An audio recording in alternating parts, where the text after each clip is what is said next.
We're good? We're live? The only thing is we don't have the anatomy open in here. Why?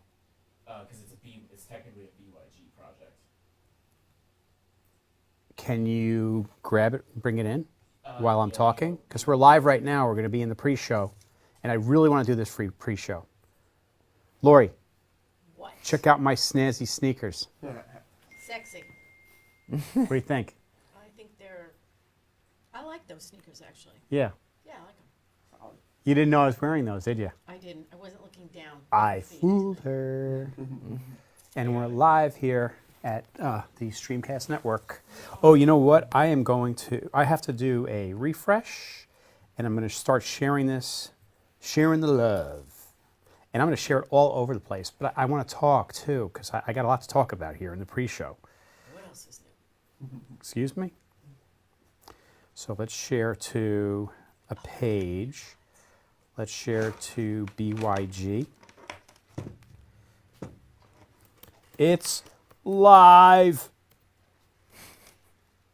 Boop. Let's share to, it's going to get hot in here. Let's share to, not my timeline. Share to a page I manage. Let's share to FLG. I don't want to watch party. I just want to share it. I want to share it to FLG. I want to share it to, Lori, you going to share it to your page? I don't care. I want to share it to the Huntington Chamber of Commerce. I want to share it to my own timeline. Share. I better hurry up, otherwise I'm not going to be able to get through all this stuff I got to get through. Share it to my timeline. I want to share it to the Phoenix group. What's so funny? Your left hand is just stuck there. It looks fake, actually. It does? Mm-hmm. Okay, share to a page from the Phoenix group. This is what I say to the Phoenix group now. I go, all the action is now on the Streamcast Network Facebook page. Come on over. You should have what? Oh, good one, Frank. Just don't pee in the seat over there. Those seats are... And then we're just going to share one more to my instant office. Yeah, I was about to say passed out. Okay, we're good. And we're here. We're live. I'm sorry for being so rude, but we're in our pre-show. Lori K., how was your weekend? It was okay. Just okay? It's disappointing. I win money in the Super Bowl pool every year, and I won nothing. If you didn't have a 0 or a 3, Yeah. you won nothing. The people who had 0 and 3 won a lot of Closer to the money. mic. What? You have to get closer, a little closer to the mic, or bring the mic a little closer to you. I can hear me. Yeah, Frank? It's not that much. Frank, is that better? You know what? I think it's spun. Oh. Hold on. Better? Yeah. Yeah, Better. I can hear it. I can hear it. It's directional. So if you had 3 or 0, you won a lot of money. Yeah. It's good. Is she good now? Yeah. Yeah, she's way better. I can Okay, hear me. great. Oh, okay. Well, So I'm I sorry you didn't- didn't win money, I know. but I'm glad that you got to watch that fabulous game. It was boring. Boring Super Bowl. Yeah, okay. But, speaking of Super Bowl, I know Super Bowl, I'm not a big fan of football or any kind of like organized sports. And what's crazy is I'm getting involved with all these like sporting people, like the FLG lacrosse people, and the guys even we're having on tonight. They're athletes and they prepare meals for athletes and others, I know that. But I actually used to do a lot of work for Canon USA. I don't know if you knew that, Lori. Did you know I that? did know that. Yeah. One of the things that we used to do for them is we used to create interactive documentaries. So Canon would come out with a new product, and we would put it in the hands of one of their sponsor photographers. They're called Explorers of Light. And then we would go follow them around for a few days with the camera, and then we create a documentary out of it with learning points and a whole website with, this is how this product works, here's how you use it, here's how you get the best out of it. So that's what we used to do. So we actually did a interactive documentary. They were called A Day in the Life of a gentleman by the name of Simon Brudi. Simon Brudi is a very well-known photographer, does a lot of sports, does a lot of NFL, a lot of Sports Illustrated covers. So we got to work with him, and we went up to Gillette Stadium where the Jets were playing the Patriots. Frank, can you bring up that picture, that first picture? It's just, you can see all the cameras and stuff.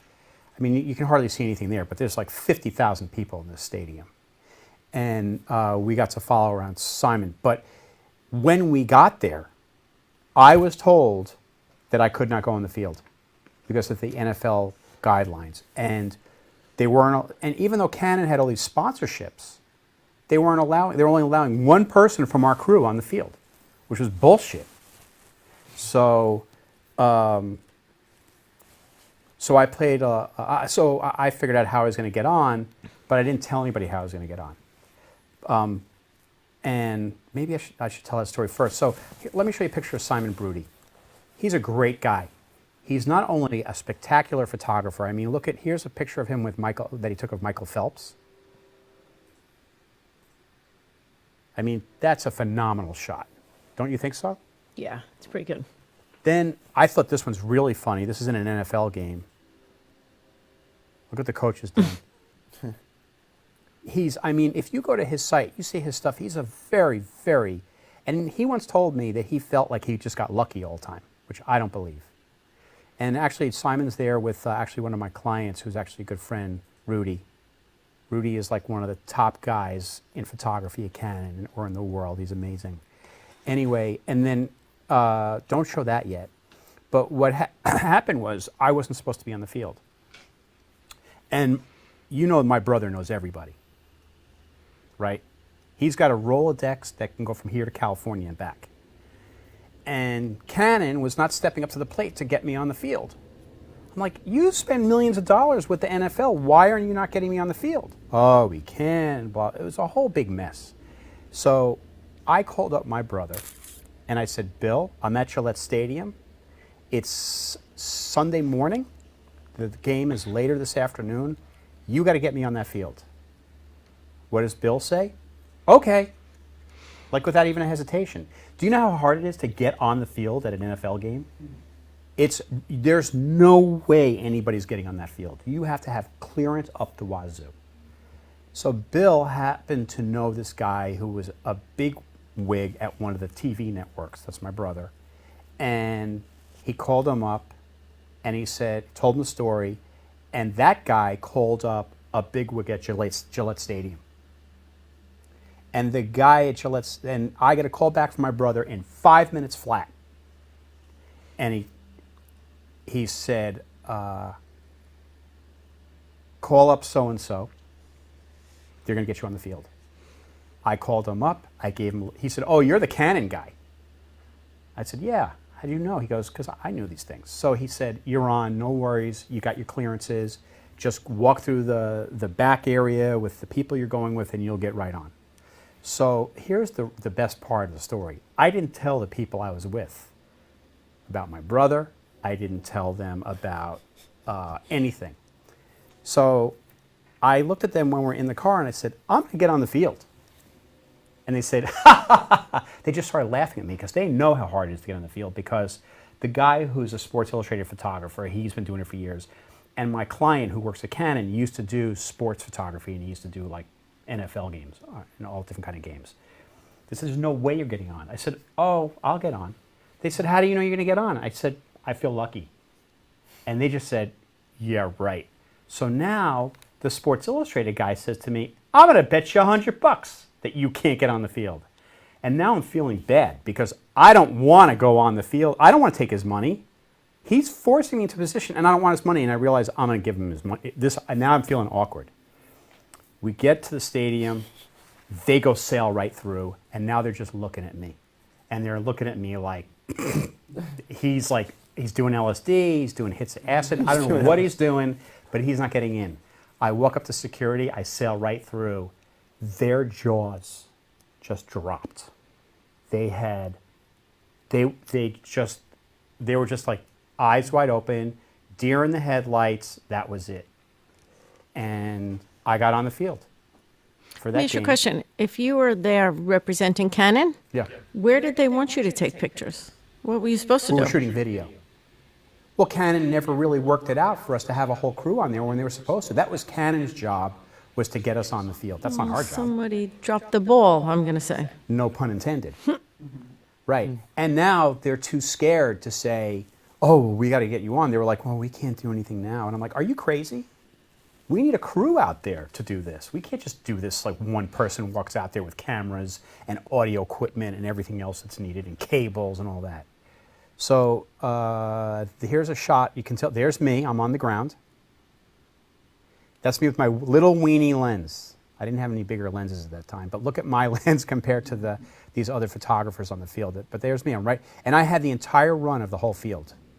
As a matter of fact, I think the next shot, that's me taking a picture of all like those Patriots, the drum and fife guys on the field. Now, there's a little story to that picture, too. I was walking by the Jets. What's the zone called? What's the part of the stadium called where the team sits? I mean, baseball is called a dugout. I know it's called in football. Sideline. The Okay, so the sidelines. Jets from the sideline. I walk right up to the sideline where I'm not supposed to go, and I take a picture of that football. Their head coach at that time saw me. He started yelling at me, and I just like kind of ran away. But I got a good shot. I kind of like that shot. And then, are there any else there, Frank? Oh, okay. So that's actually the perspective of me lying on the ground, and my lens is actually shooting right at the grass. So I'm actually lying on the ground on the end zone. Oh, and that's cool. Yeah, and I have to tell you that these guys, I always thought football players are big, but when you see them, pro football players in real life, I don't know if you ever have, they're gigantic. They're very, very big. And if you don't move, they will trample you. So you have to be aware at all times where you are. So are there any more pictures, Frank? Oh yeah, there's one more. I forget that guy's name, but he would kept posing for me, which I thought was pretty cool. And I felt pretty lucky that I got to be part of that and go to that game. And by the way, the guy got so mad at me. He was like, I want my money back. And I was like, Simon, I never wanted your money. He goes, he was so mad that I tricked him. I still think he's mad today at me. Did you give him the $100 back? Of course I did. I didn't want his money, Well, then he shouldn't be mad. but I didn't want the money in the first place. And you know what? I didn't tell them for a while how I did it. It was like a magic trick. I was just doing magic. 629, Mr. Sobel. I know. Wow, that story lasted that long. Were you bored? Oh, sorry. Were you bored? Frank, wake up. Frank J. Parisi, were you bored? Frank Did you find that story Parisi. scintillating? Yes, very much. Frank J. Parisi liked Frank it. J. Parisi, wake I up. bet Joe Lavolsi would have liked it. But he's out tonight. He's teaching a class at Hofstra. Yeah. There's actually 7 people watching, and I'm going to say it's all because of the guys that are here, not me. Because I don't think people really care who I am. But I think these guys probably do such a good job on social media. Robert's watching. Hi, Robert. Oh, hey, Robert. Robert, I didn't get new toilet paper yet. Sorry. So it is 6:29. Frank, how much time do we have left? It's 6:30. It's 6:30. You know what that means? I do. It means Frank J. Parisi. Let's roll 'em. Buckle up, boys. Here we go.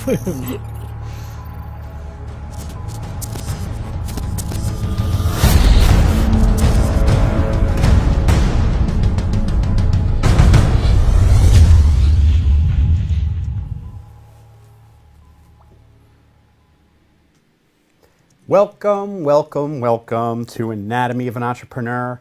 I am so glad that everybody is joining us tonight. We have an awesome show for you. The only disappointing part is, well, it's good news and bad news. I'm on a diet, I'm trying to lose weight, but I was so hoping that these guests would bring food, which means I really just think it's their way of wanting to get back on again. But we have a great show. These gentlemen from X Factor Performance Meals, they are absolutely disrupting the catering industry when it comes to sports teams. And so that's going to be a really good interview.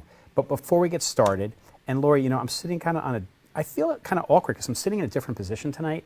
So when I look at you, I look over here like this. It feels kind of weird. I don't know if it feels weird to people who are watching, but. Well, Tom Sinclair's watching. Tom Sinclair! And Tom- Paula. And Paula Tom Carroll. Paula is one of my favorites. Tom Sinclair is one of my favorites. Hey, Frank, do me a favor and show Tom our new establishing shot. What do you think of this, Tom? Huh? Check that stuff out. What do you think? PTZ, and I got a new angle of the FLG office. By the way, we're broadcasting today from FLG. That's why we're on the FLG set. Because FLG, we're here. We're going to be rolling our show. We're trying a little something experimental. We're rolling our show into FLG's show, and they're going to be interviewing these folks as well. But first, let's get some housekeeping taken care of. Number one, this show is brought to you by My Instant Office. If you need to work and you just need a desk and a chair, or you need an office, or you need to rent a conference room, come on in, sit down, and get to work. What we say is, Lori, what do we say? Oh, I wasn't paying attention. We say, I wasn't paying attention. No, we say, just add yourself. Oh, just add yourself. Right. Right. And this show is also sponsored by the Huntington Chamber of Commerce. Gentlemen, did you know that the Huntington Chamber of Commerce is the largest chamber of commerce on Long Island? I did not know that. No idea. You look flabbergasted. So, not only the largest chamber of commerce, but I once went to the associate director, Courtney Bino, and I said, Courtney, I said, I need something to say, some kind of a mission statement or something about the Huntington Chamber of Commerce. And I don't know if I've said this to you before, Lori. Do you know what she said? What do you want me to say? Do you know what she said? I do. What did Courtney say? She said it's the best darn commerce in the world. Chamber of Commerce. Chamber of Commerce. It's the best darn I should chamber know of that. commerce in the whole world. Lori, you need to get on it tonight. I can know. tell I'm you're- busy. I Right. kind of doing my thing, So and I'm anyway, not really we've got listening. a fantastic show. Well, then don't listen to that. It's not that. I'm busy. Oh, sorry. She's texting. Some of us just can't sit on the couch and chat away. Well, that's what I do best. So anyway, we have these great guests on. We have on Matthew Reese. Do you go by Matt or Matthew? It's Matt. Matt Reese. Riss. Oh, It's okay. Matt Riss.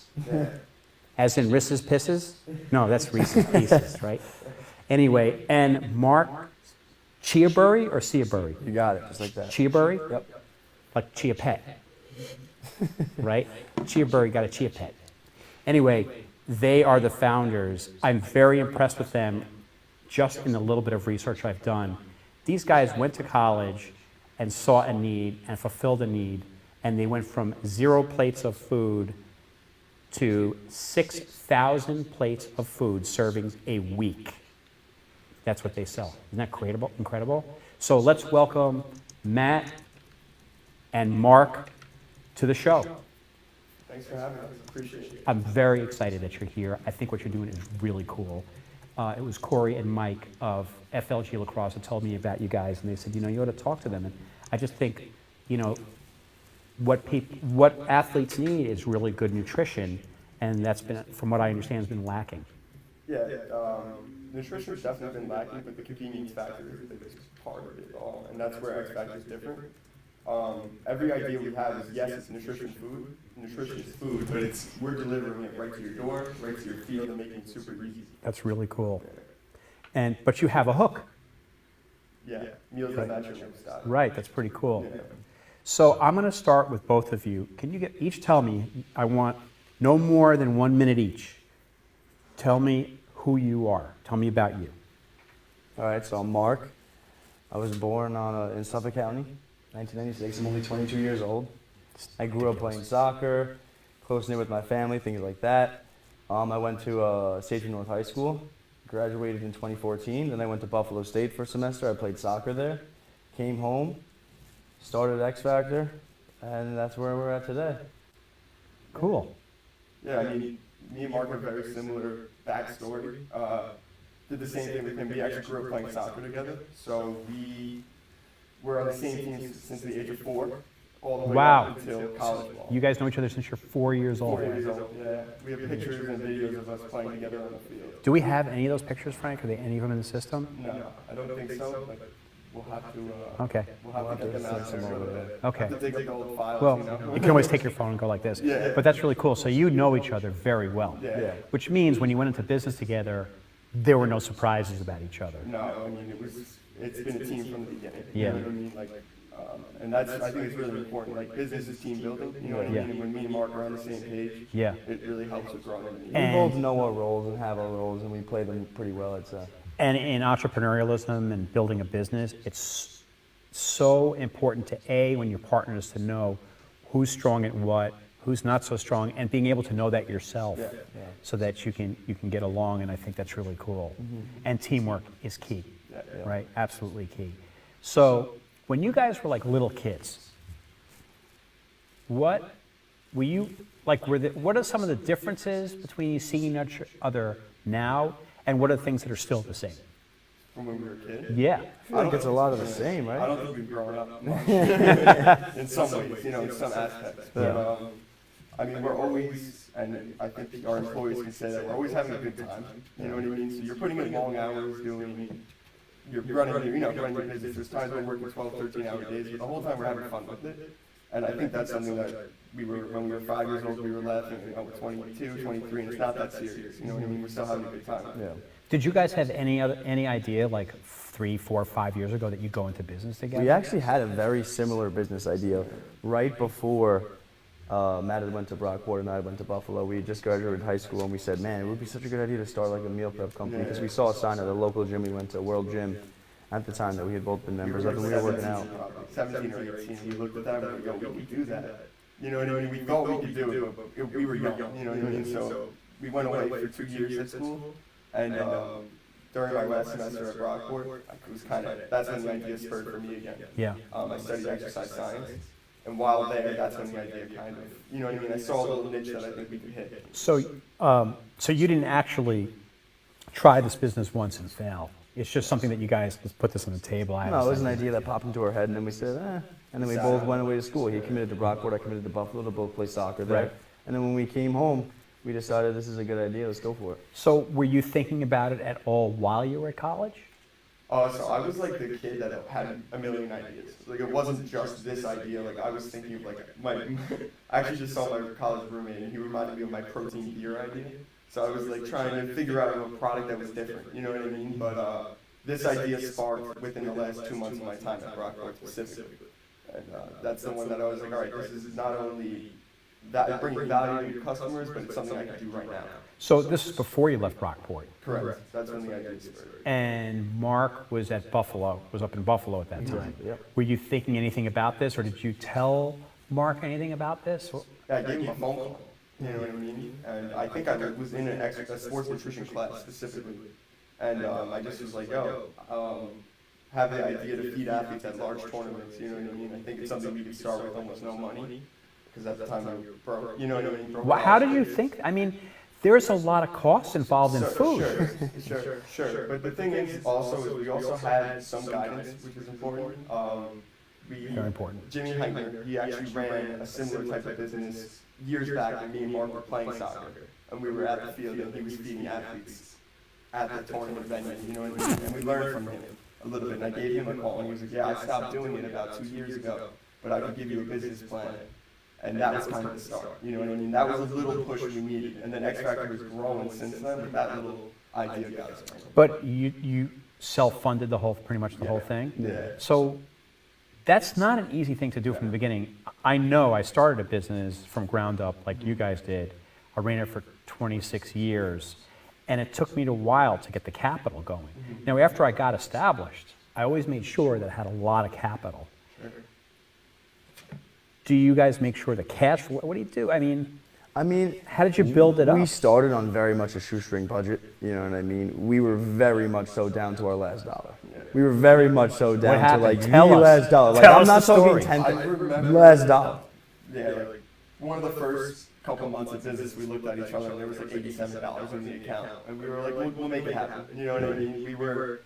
We'll get to there. You know what I mean? We were low. We were low in terms of funds at times. You know Yeah, what I mean? we took out a little loan to keep us moving, and then from there, just all of a sudden, when we were down to our last dollar, things just went positive for us, and all of a sudden, There was never no belief that it wasn't going to happen. Yeah. You know what I mean? It was just like, thinking all right. back, like we even think like, wow, why did we think we could do this? That's how we always say it all the time. Like, what made us think that this would actually work? Like, we didn't know at the time just how many meals we'd have to sell to make money. We were thinking, all right, if I sell 50 to 100, I can make a quick buck. And then from there, it spurred into this whole thing: how many thousands of meals can we sell a week, and how much? I think the How much sales naiveness we of really us, do. our young, like our naiveness helped us in the beginning. That's a good thing. Yeah, exactly. But also, I'm going to say also, you're both athletes and you both have drive and you both know how to deal with adversity. So, yeah, maybe it was luck, but maybe not. Maybe because you could handle the tough hits. Yeah, I mean, hard work is, I think, instilled in both of our families, you know what I mean, from our parents. Tell us Working about hard. that. Tell me about that a little bit, because I know that's really important. Sure. I mean, my family came from Scotland, so my grandma came here when she was 19 years old, nothing, you know what I mean? And I saw she worked 12-hour days, 15-hour days to give my mom a life, and then my mom passed it on to me, you know what I mean? So it kind of works like that, where I see how hard they worked, why can't I? You know what I mean? Right. That's how I think about it from the beginning. So a good example is set for you. Yeah, exactly. Which is And really Mark great. said the same thing. Yeah, exactly. You know. Oh, you want me to keep talking? Okay. Oh, yeah. So, so that is a key factor, is having a good example set for you. And also, when you have a good background, you don't think like, oh, I can't do something. All you think about is, I can do this. How's it gonna And- happen? right, because if you don't grow up with that support, it makes it much harder Yeah. to have the self-confidence to move Well, ahead. there's but always obviously you there's have it. always, not to interrupt you, there's always so many reasons not to do something. You know what I mean? There's always so many reasons why it's going to be difficult or why it's not going to be possible, but there's always a few that make it worth it. You know Right. what I mean? And you have to have the self-belief and the self-confidence to be able to make something that formerly didn't exist into something that's very much real. Right. And what kind of background did you have that gave you kind of support? I mean, you know, I have very similar stories to Matt. As my grandma moved here at 1920. I never really thought about it too much until almost recently. But you know, I see my dad. He gets up in the morning at 3:34 every single day, and you know, it's almost like the way in which he was working motivated me to create something that's my own, where Why? I'm not the employee, I'm the boss. Because I see my dad up at 3:30 in the morning. He's made a great living, and I respect it. And he's provided for me, my sister, and my family. We Yeah. still live home, but at the same time, I see, you know, his boss has him doing that and paying him enough to do it. So how much is his boss making? You know, it's felt like, you know, you always want to be the one on top. You always Right. want to be the boss that's paying people to do stuff for you. So your dad set a good example for you. Yeah, exactly. That's pretty. Seeing his hard work motivated me to do something slightly different, but at the same time, seeing his hard work motivated Yeah. me to know I'm going to have to work hard to get where I want to get. I'm convinced that like when your kids, and I have kids that are older than you, I'm convinced when your kids get to a certain age, you can no longer tell them what they should or shouldn't do. Yeah. The best thing you can do is set an example for them and hope that it pays off like it did with you two. Yeah. Well, I would say, and I think Matt can somewhat agree, is our parents, they always had belief in us, but I mean, it sounded a little bit crazy. You know, it would sound a little crazy when I'm in my basement. You know what I mean? It sounded a little bit crazy when I'm plotting in my basement this business I want to grow with no money. Yeah, I mean, And no if you- credibility. I remember too, we were in school, so they were. What'd they say? They were nervous, you know what I mean? Yeah. My dad was nervous. I remember my dad particularly. He was nervous for me. You know what I mean? Yeah. He felt like he was more part of it. You Uh-huh. know, he is part of it. Yeah, My dad. absolutely. Okay. He actually helps us out a lot. That's too. great. He delivers, and he actually named X Factor. Yeah. My dad. So, but they were just nervous for us, and I think they had real reasons to be nervous because I was going to school at Stony Brook University, could have gotten a degree in a year, but I went Yeah. just had, you know, had less But time. you're in your early 20s. What's the worst that can happen? That's what Well, I we felt were like both it in was. school full time, and at the time we were like, listen, if we want to continue pursuing this business, I need Yeah. more hours to put into the business itself Right. and not technically the schoolwork and getting to class. That's what they were most Yeah. nervous about, was us taking the leap to do the business more so than the school. Tell me about the name X Factor. I mean, there's a TV show called X Factor. I mean, you type in X Factor, you might get that show before you get you. So the initial idea and the name we still have is we wanted to build a brand more than anything. Like you can build a business, but you can build a brand. You know what I mean? So X Factor is a brand more than a business. But we started with food, but we're thinking 10 years ahead what we can do with that name behind us. Yeah. And we want to be a strong, sports nutrition brand, sports performance brand. And we thought X Factor was a cool, catchy name. And when you hear it, you kind of want to know what it is. You know what I mean? So that's why we ran with it. You know what I mean? We didn't overthink it too much. And you've had it now for a couple of years. Yeah. So has it been positive for you? Has it been? So, I mean, That I think name- Mark says it too. In the beginning, it hurt us because people were like, X Factor, what is it? You know what I mean? But now that people are learning what we are, I think it's just going to help us from, you know what I mean? Yeah. Time. It might have slowed down the growth initially because when you hear X Factor performance meals, you might not think, oh, this is just meal prep that gets delivered to my house, convenient food.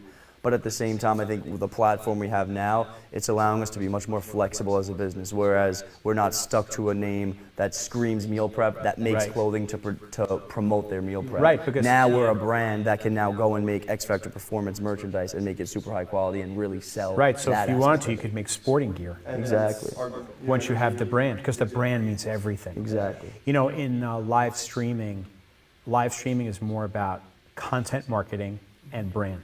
Yeah. And it's the same thing, because in live streaming, if you think that you're going to sell something on a live stream like this right away, it's not going to happen. Yeah. But what live streaming does is the same exact thing. It helps more quickly build a brand and build, and through that content marketing, now you have that name, you're a known commodity, you're more connected to your audience, and you can now really flourish, just like you're talking about. So it's really, really important. So, so you started it, and you got down to your last dollar. What happened at that point? Were you just hanging on by your Sure. fingernails? So, we were a corporate partner. At that time, we were a corporate partner at Stony Brook University. So when I was a student there, I was, through professor's help, I had a professor that introduced me to the performance director there, named George Green. He oversees all the nutrition for athletes. And at that time, we worked together to build a fueling station. So we were down to our last dollar, but we had a corporate partnership with Stony Brook University. What's a fueling station? Yeah. What's so a fueling station? Basically, the concept is it's a spot where athletes can go in between classes, in between meals, and get high quality snacks. And we design those snacks. So it's a protein cookie, protein cereal, and fresh fruit. And we designed that. So basically, when we were down to our last dollar, we had that deal. You know what I mean? So we were building. We were like, we have no money, but we have that. You Was know it what I mean? scary, or you were like, we'll be fine? No, we believe in ourselves. Yeah. Yeah. So that's basically the timing of that. You know what I mean? So Yeah. we were there, and we were like, what can we do now? And that's when the birth of the meal prep business started. How do you come up with your ideas for the meals? I mean, you guys aren't chefs. You didn't go to the Culinary Institute. That's just something that I thoroughly enjoy doing and I love to do. You know what I mean? Like I don't look, you know, you Are you will. a chef? Do you cook? Exactly. Yeah, I have a lot of experience, even in my own home with my family, stuff like that. But, you know, over the course of X Factor's birth and its growth, I've really taken it to another level. I think with R&D, recipe development, different things. I love to do it. You know what I mean? It's something I thoroughly enjoy. I don't look at it as work. When I go into the kitchen for 8 to 10 hours and try to come up with new stuff, I don't look at it as, oh, I hate this shift. This is something I enjoy to do. It's my job. It's what I like to do. If I didn't love to do it, I wouldn't do it. So now I'm starting to see division of roles in the company. Yeah. Did it kind of just happen, or did you knew? No, we knew. You Yeah, knew. we knew that was going to be Mark's role. Because Mark's been cooking like that since the time he was 7 years old. Yeah. And I saw that. You know what I mean? So you go over to his house and have cookies. No, he was cooking, he was making the pre-game meals. You know what I mean? Yeah. He was eating right. The first pre-game meal I ever made myself, I was 9 years old. Really? I was 9 years old. What'd you yeah. make? What I would do is I would take, because at the time I knew carbohydrates were good, especially when you're young, you need it for the energy, right? So I would take orange juice, and I would take mixed berries, and I would take it and I would freeze it. And then I would take it out about an hour before I had to leave to my game, and on the car ride there, I'd eat it. And I remember that. Yeah. And I used to make it for me and my friends who were on the same team. He had it a few times. How we did were you probably know 8 or this? 9 years old, and you know what? I actually had never thought about that until about a month ago. When it came to my head, and I was like, I made my first pre-game meal when I was 9. I was still pre-travel at the time. We weren't So you didn't games. even realize it. Yeah, I didn't even realize it. That does actually happen a lot in entrepreneurialism, where there's something when you're young that you're interested in and like, you kind of go away from it, and then all of a sudden you kind of find it again. Yeah. Because I know Lori, you loved hairstyling from the time you were a little kid. As a kid, I knew what I wanted to do. Yeah. I even went to college. In case. It was like, well, just in case this doesn't work out, let me get a good college education. And I worked through college, but I knew since I was like 7 years old, like I just knew what I wanted to do. I guess that's not that common. I don't know. No, that's not that common.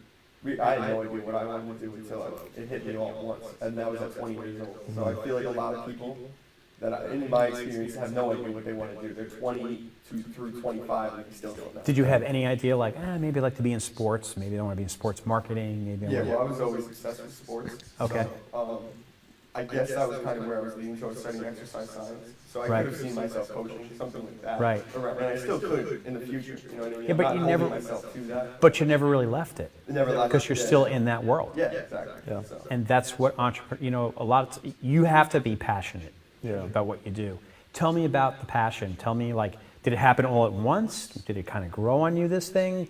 Yeah, I mean, well, for me, it started very young. I was probably 7, 8, 9, 10 years old, and I tell my parents I want to be a chef. But then, people's other opinions on what they want you to do, they play a role when you're 14, 15, 16, 17. And they'll come to you and they'll tell you, like, oh, maybe that field you won't make enough money, or maybe that. But I still always thought, if I do what I want to do and I do what I love to do, I'll be great at it and I'll make enough money and I'll figure something out that puts me in the right direction, that puts me in the place where I want to do. Because I don't want to work just to make money. That's never, I never looked at something like, oh, let me just work all these hours at a job I hate to make as much money as I can. I always thought, what can I do that I love that'll get me to a spot in life where I want to be? Right. That's really cool. It's funny And- because you look like you're a chef. Exactly. You really do. Have you ever heard that before? I mean, some people say you it. do. I think what I've noticed, like, of the last couple months is, like, I've heard a few people tell me, oh, the long hair is unprofessional. But I always think, like, if it's the hair I want to have and I own my own business, why would I let anyone tell me Of something's course. unprofessional? And that's one of the You reasons why definitely are look like in a the chef. Yeah. You just have that look. You just do. You look like a chef. business. Yeah. So You do. I'm going to tell you a very quick little story about me. My family has been in the world of, like, film and entertainment and media and broadcast forever. And I loved it from when I was a little kid. As a matter of fact, I started my first business. If you look to your left, you see films for kids' parties. You know what? I noticed that before we started. So when I was a little kid, this is before we had anything digital, I used to collect 16mm sound films because I just loved them so much. And I had Charlie Chaplin and Laurel and Hardy and Abbott and Costello and all these, and I used to collect them. So I used to go around to kids' birthday parties showing the movies that I had bought. My father would drive me around in the station wagon, and I'd take my projector, which I still have and still works, and show movies at parties, and I was making money in doing that. But then I kind of, like, it fell away from me for like 15, 20 years, and I just kind of like fell back into it again. Yeah, I know, feel like when the I was a kid. entrepreneurial gene it's in some people. Some people it has to be pulled out. Some people it's in. You know what I mean? Like, even speaking for us, like, we never really had real even jobs before this. I was probably 12, 13, 14, 15 that age, and I had a 7 or 8 lawn route where I used to mow lawns. I do their driveways in the winter, and that's how I got by as I was young too. So some we're people it's both, in. did you guys do it together? At times, yeah. Well, at times we did, a few We times. shoveled some snow and stuff like that. Yeah. And then, like, what kind of stuff were you doing when you were a kid that was entrepreneurial? I mean, I don't know if I was as entrepreneurial minded until I went to school. But once I was in school, there was no question that I wasn't going to start my own business. So I was really into sports growing up, 3 sports, you know what I mean? I was constantly doing that. And I think I always liked the idea of owning my own business, but I don't know if I actually did it when I was younger. Where do you guys? Where's your kitchen? Like, where do you do all this stuff? We Work. have a 2,000 square foot kitchen in Rockrockma. It's a catering. Wow. Yeah, we actually put in all the equipment. We started with poor equipment and we put in all the pieces that we need to do what we do. So, It's pretty cool. That's really cool. So we know that Mark, his passion was the food, which I think is really cool. That means you're creative, right? You're a total creative. What was your strength and what was your love that you brought to the yeah, table? I'm I think like the biggest thing, I just like helping people, you know what I mean, in general. So like I do all the customer service and I just like spreading something that I believe in, you know what I mean? I love to sell people, like sell anything, you know what I mean? So, and then that passion combined with the sports, and helping athletes, I think is really where I found my love for X Factor. Really, like, I love working with the athletes.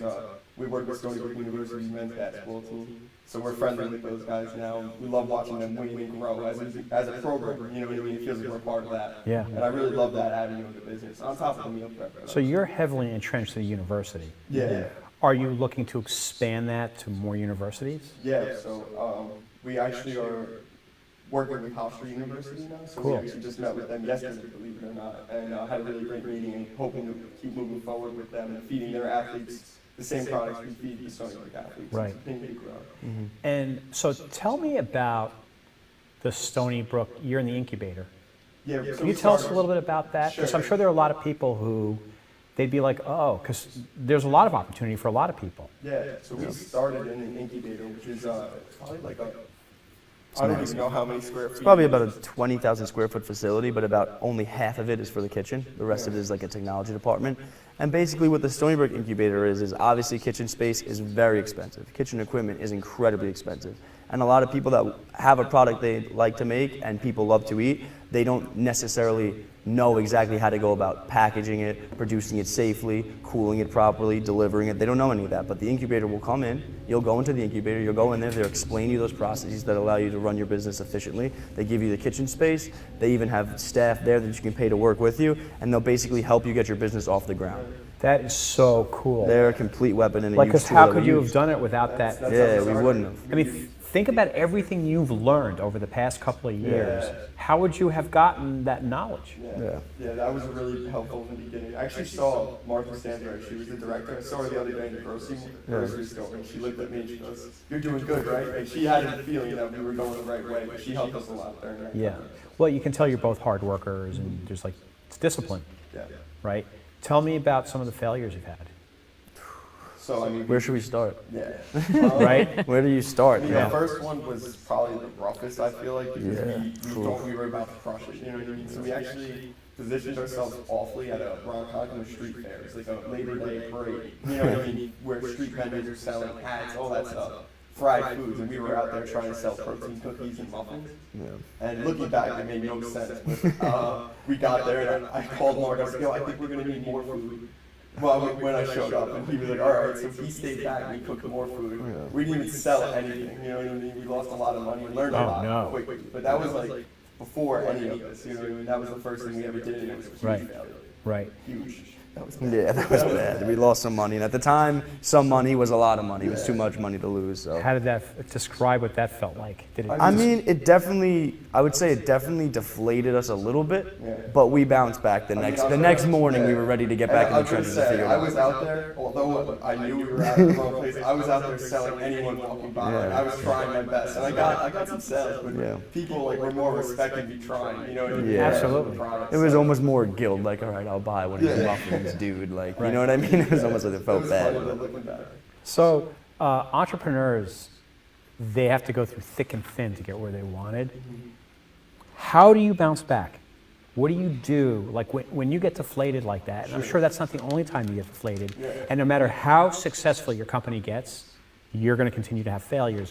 How do you bounce back from that? What do you do? I think that's just something where you can't let yourself get too high or too low. It's almost similar to, like, it might be a little corny to say, but almost similar to an athlete. You can't let yourself get too high off one thing and then too low off another. You have to kind of stay even keeled and just know, listen, you can't take it too seriously. If you look at your business as more of a game and less of everything that matters to you and your entire livelihood, you'll probably grow and be able to take yourself and have more fun with it than you would if you're taking everything like it's life or death. you know? Right. It's the big picture. Always seeing Exactly. the big picture. Totally. So there's going to be little things that always knock you there and Yeah. back, Yeah. but if you can just overlook them Right. and see the big picture Exactly. and see that you're moving in the right direction, Yeah. nothing really ever phases you too much. You know what I mean? Yeah. I totally agree, because you can't look at any one day. I know when my first job out of college, I was a sales rep, and I was a door-to-door commission sales rep for 5 years in Manhattan, Yeah. of all places, and you had to build up a tough skin, a really tough skin. But it's that being able to get back up, it's that resiliency that keeps you going, and you can't look at the day. You have to look at the quarter, right? 4 months, 6 months. You can't look at any one incident, because any one incident is not. Lori, they can come in almost at any time. Well, tell them about 10 minutes. They, so, you know, you have to look at, again, I think you hit the nail on the head where you need to look at the big picture. Yeah, And that helps you get up. yeah, exactly. Also, that support system, right? So, like, he probably slaps you in the head. You slap him in the head, right? Yeah. And this is Shelby. Shelby is on set. This is Shelby the dog. Shelby's very famous. Do you want to sit down, Shel? Go ahead. You can sit down. You want to sit down on the set? Good girl. Okay, Shelby, do you have any questions? Yeah, Frank, you got to see if you can get that wide. I don't know She if you like can. knows to like sit like that. But That's there you funny. go. There's Shelby. Shelby is on set of the TV show. And Shelby, what kind of questions do you have for Mark and Matt? She looks like she's on Do you have any? X Factor. Yeah. Shelby, by the way, you spelled food wrong. It's Food, not Fode. Okay, that's Fody. Anyway, getting back to you guys. So tell me some of the plans that you have for the future. Like, what are some of the things that you want to do in the future? I mean, we want to continue into the sports niche for sure. Like, we love working with the big universities and fueling these athletes. And I think we want to continue growing within those universities. You know, we've only scratched the surface of what we have to offer within the actual universities. And then in terms of meal prep, we just want to keep expanding. So we actually just announced expansion into delivery zones. So we're now hitting the 5 boroughs in Westchester County. Wow. So that's the next immediate, Do you have like trucks or do you have services? Yes, How we do have you, how do you do that? 3 refrigerated vans that we do all the routing ourselves. And then we also partnered with UPS to help us with That's some of the logistics. Yeah, Yeah. logistics. So you have to get into logistics, and the bigger you grow, the more logistics you have to have. exactly. Handling that Yep. step by step. Wow. Do you ever get scared? Like, am I biting off more than I can chew or something like that? I mean, I think that the nice thing is about business is you can control what you bite off. So if we realize we bit off too much, we can scale back. You know what I Yeah. mean? If we look at the situation. Right. So I think there's always the ability that we have a pivot doesn't really scare us. Yeah. Well, bye, Shell. Sorry. Nice having you here, Shelby the dog. Sorry. I told you when you're live, anything can happen. Oh, this glad- is very funny I'm right glad now. you guys are good sports. I'm impressed with Shelby, man. Yeah. She, Guys, sit she down. knows to sit right there like that. Yeah. So when you go into a university, you get very like well entrenched in the university. So you probably know everybody at Stony Brook. Yeah, that's what we try. That's the fun part for us. Yeah. Getting to know the players, getting to know the athletes. That's the part that we love. You know what I mean? Yeah. We love that. We go to the games, we support the teams. We know the coaches very well. We know the strength and conditioning coaches. You know the ADs. They're usually all great people. These universities hire great people. So. Yeah, and also they like what you do. Yeah, When we're exactly. providing them value at the end of the day, Yeah. the concepts we have are give them the ability to offer their athletes something that they never could before. Yeah. And that's huge when it comes to recruiting. That's huge when it comes to budgeting and the money and the revenue they're giving. So Are- value is a big thing we always Yeah. focus on. Do the athletes or the teams, do they notice a difference? Do they say to you, we feel, I mean, tell us about that. Tell us about those, let's talk about some of the successes. Sure, sure. I mean, just for example, with our meal prep, we've had clients that have lost 35 pounds in 4 months using our products. We have a father and a son who combined have lost over 100 pounds. Yeah. And Really? they've only been on our meal service for under a year now. So- lost 100 pounds. You're really not a food company or a food delivery company.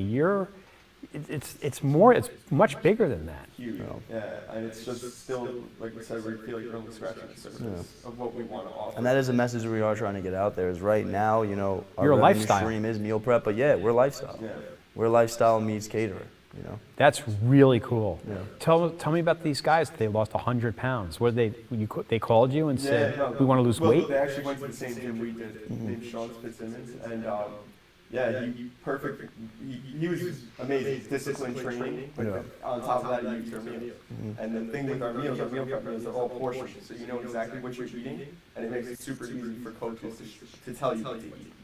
So you eat 3 meals a day, you're going to start knocking pounds off because calories in versus calories out. Right. So he was eating right below his his threshold and losing weight weekly, and you look back after a year and he's lost. So is it 3 meals a day that you're providing them? So we offer packages of 5, 10, 15, 21, and 28, and we let our clients structure how they want to eat. So we deliver twice a week. So some clients will order 10 meals every Sunday and have it for their whole week. Some people will order 5 and 5, you know what I mean? So you can structure it any way that Right. matches your lifestyle. And then how many calories? Do you go by calories? Do you go by carbs? Do you go by fat? What do you go by? Yeah, Like, so all that info is on the label. You know what I mean? Calories, carbs, fats, proteins, everything. But you help structure that for people. You know what we do? But a lot of outside coaches use us as a tool. You know what I mean? Like that, for example, Sean Fitz, he used Outlook Athletics and he used Mike Smith to structure his plan. So there's a lot of coaches like the George Green at Stony Brook University, he uses us as a tool for his athletes. Yeah. See what I mean? That's kind of where X Factor fits in. We do have some clients who contact us and say, hey, listen, I am this age, I'm so-and-so weight, what do you recommend? And we have a basic understanding of nutrition because he studied exercise science and I studied dietetics, so we understand nutrition and how the body works. So we'll give people an idea of what they should be eating, but there are some people who do use outside coaches with us. How do you help, like in your foods, are they like, okay, so you have carbs, because you guys said, hey, well, carbs are a good thing. Yeah. But there's a good carb and there's a bad carb. Sure. So how do you figure So that out? I pretty mean, I much- saw you have some burritos, Yeah. right? Are those whole wheat burritos See, now here's the thing. We actually have two burritos. One's whole wheat and one's not. So here's the way we look or at whole it. grain? Exactly. Here's the way we look at it, right? So the reason diets don't last is because, or the reason diets become fad diets is because they simply aren't something that someone wants to do for an extended period of time because they can't eat the foods they enjoy.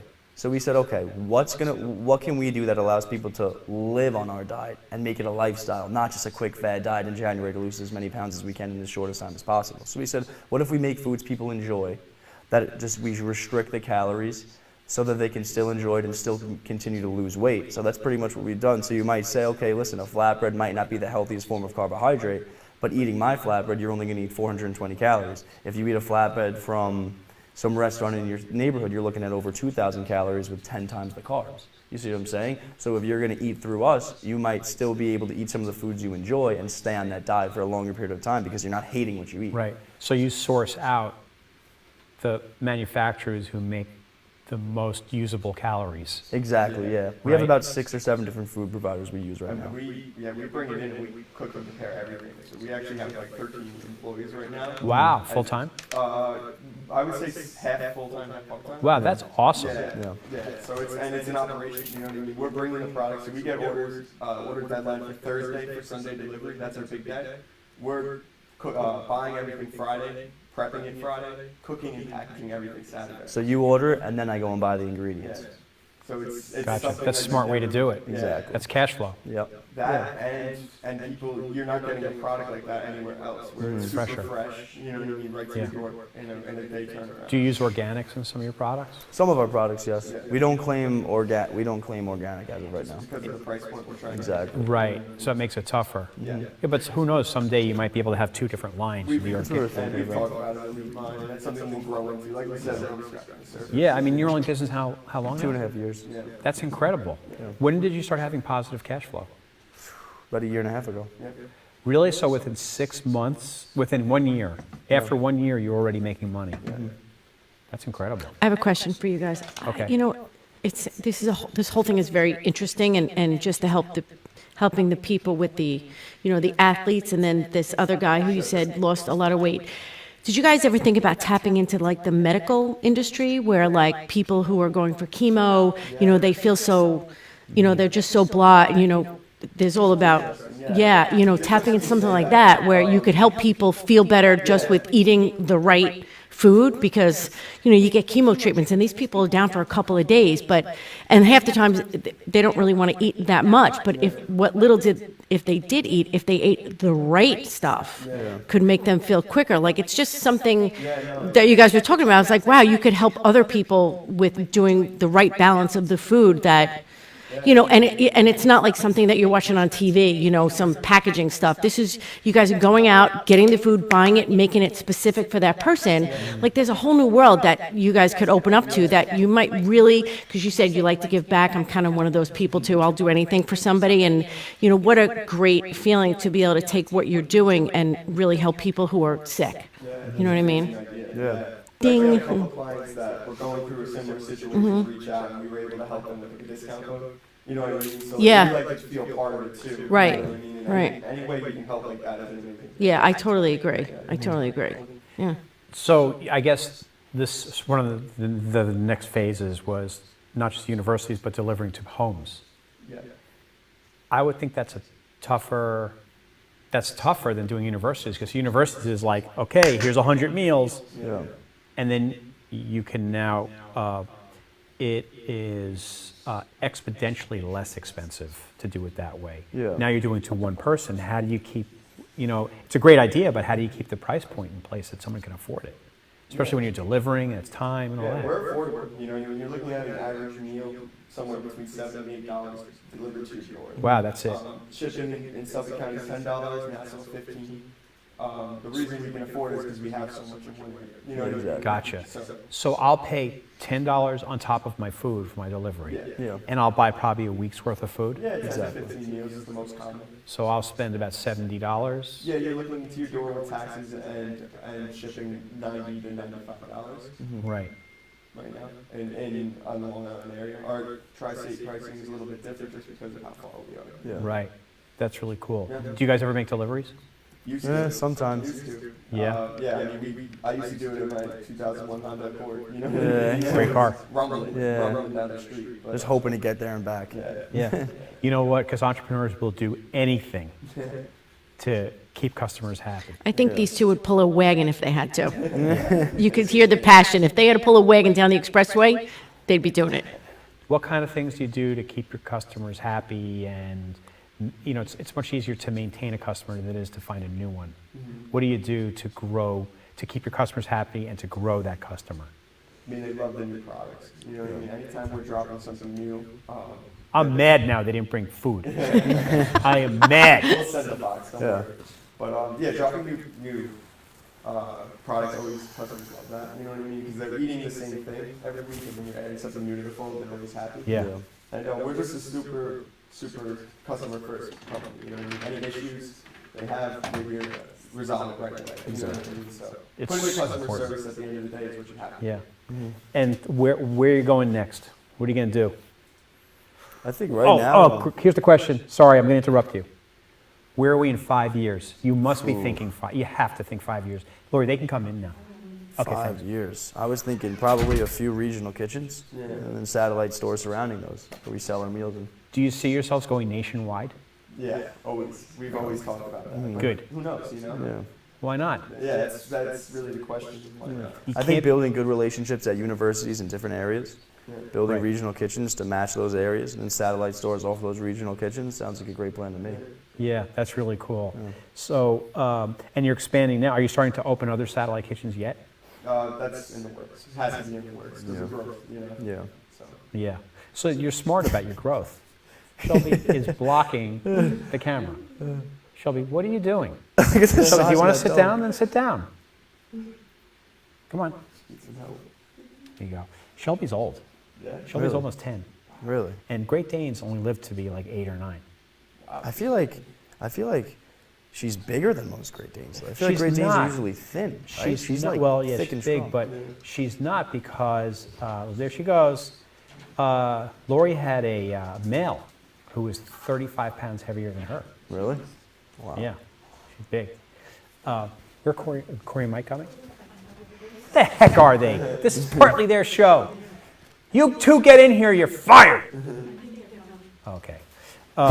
So we're gonna sports end pretty soon. Hey, Mike, I'm gonna give you a microphone pretty soon. But before they come on, here's my question to you. I'm 22 years old. I'm full of piss and vinegar. I want to be in my own business. Give me some advice. Start small. And Start lean. Yeah, that's the biggest thing. So, I mean, You don't our need to market- sink a ton of money into something and have these loans against your head for no reason. Start small, start lean, and slowly grow. Yeah. Do right by your customers, they'll come back and slowly grow. Pretty cool. So I'm going to invite on, because I think you guys have something going with FLG lacrosse, and they're one of my. I play all my lacrosse with FLG.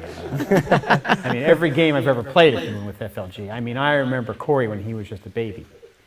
Anyway, yeah. So we've been talking more about the entrepreneurial end. I want to see if we can bring them in here. So Frank, can you do me a favor? Can you bring the Sennheiser handheld? Because I should have brought that over. And then what I'm going to do is I'm going to discreetly, over time, start switching the lavaliers over to Mike and Corey. So I'm going to discreetly start moving the lavaliers over to Mike and Corey. So this has to get plugged in to 4. This is what this is live TV, guys. And I thought I had neatly put this together. I guess I didn't. Hold on, Frank. We have to undo this. Don't get nervous, Frank. Frank J. Parisi, everybody. Frank Big J. hand for Frank J. Parisi. Oh, I didn't notice it.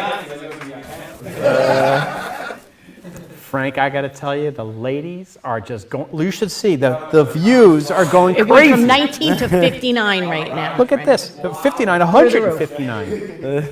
This is crazy, Lori. What is it? Why didn't we put him on camera? The girls love us. So, Mike and Corey, you want to come in here? No, we're all wearing the mics. We're on a budget. So Frank's going to plug this in. Here we have Corey and Mike and Frank. We're going to go to establishment shots. No, not yet. Cool. Frank, just plug it into 4, I guess. Yeah, sorry. Oh, so Take me off. no. So I think what we should do is pull my love, and then let's use this mic. Okay. So, and then Frank is going to go to our establishing shot. I'm going to look in the camera. But no, Cliff, you should keep your love on. You're doing most of the Keep yours on. What? Wait, what? Did you just say? Frank, did you hear that? He's not going to be doing most of the talking. What? He did.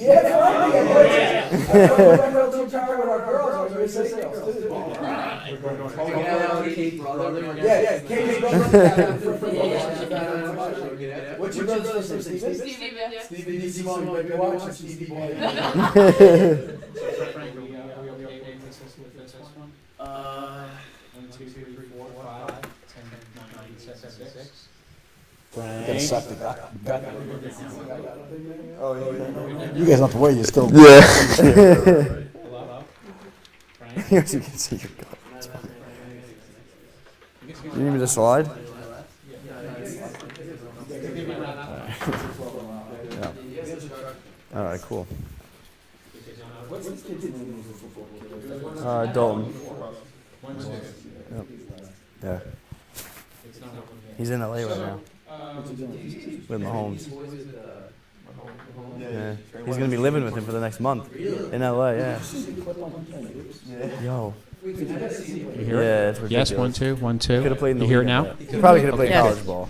Who knows? He was playing at LA. Probably. I hate to interrupt the party, guys. Yeah. You know this is all about me. I know, but I'm on the FLG. I told everybody that I was reporting live from FLG. So we're doing the whole show from FLG. We're at your headquarters. We're in your offices. As a matter of fact, Mike, if you look in the background, you're working in the background. Always paying bills. So who should I hand it off to? Okay, Corman, I'm going to hand this off to you. Cool. I'm actually going to let you sit. No, I like that. This is good. I'm comfortable. Commercial. So, Corman, take it over. How we doing? Well, first off, guys, I want to apologize. We got really excited when we saw the USA girls. Commercials. We were a little loud outside. I'm sure you heard us. No, you're So fine. the uproar was because anytime you bring in, some studleets in the building, we got excited. But we're doing good tonight. How you guys doing? How'd the show go? Went well. We saw it. I saw clips of it when we were in the car ride. Looks like you guys crushed it, as always. Yeah. Yeah. First time. Yeah. Got to get used to it. Yeah.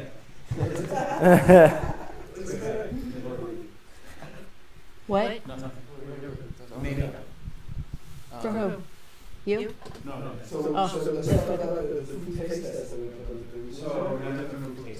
Okay. Yeah. Cliff? We Cliff. missed the memo. If you talk, you have to hold the mic. Oh, sorry. So I'm going to so we have to pass the mic around. All right, I'll talk for a while. Again, he doesn't. Entrepreneurial side. I forgot I don't have this on. We were talking more about the entrepreneurial side of their business, and I thought you guys might want to talk about how you're partnering with them and what that means to you, what that means to you, et cetera, et cetera. Okay, I'm gonna let Corey jump into the nutrition talk since you're the health guy.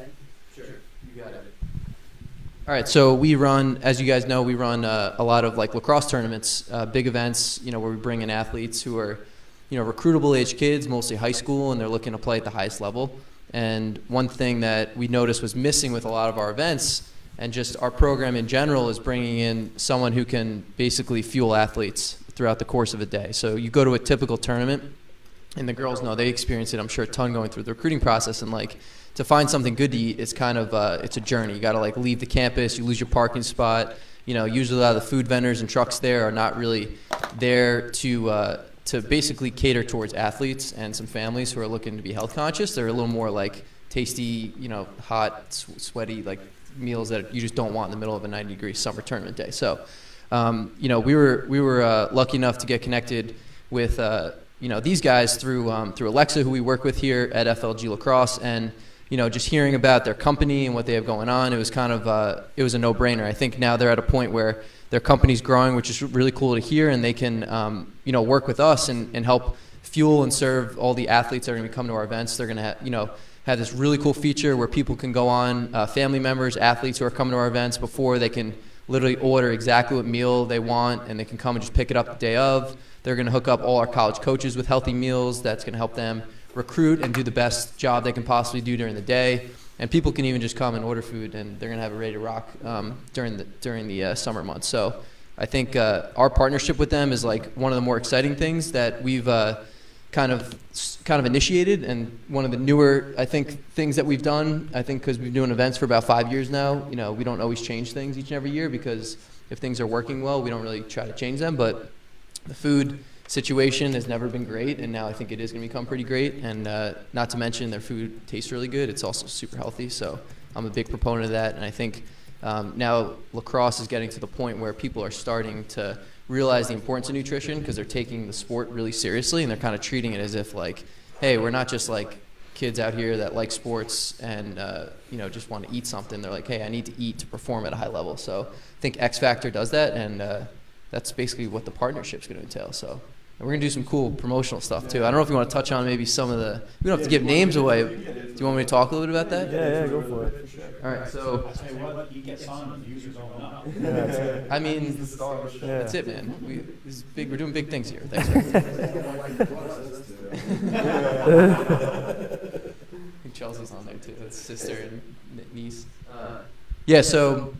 We're going to be doing some cool stuff to kind of market what we're doing together as a partnership. There's some professional lacrosse players. They're going to be signing on with X Factor in the coming months, you know, within the next year for sure. And we're going to be working with those guys to talk about the importance of eating healthy. And I think, you know, a big reason why we're bringing our female USA players on tonight is because we don't just want the boys that attend our events to look up to professional athletes and show that they're eating right and eating to perform at a high level.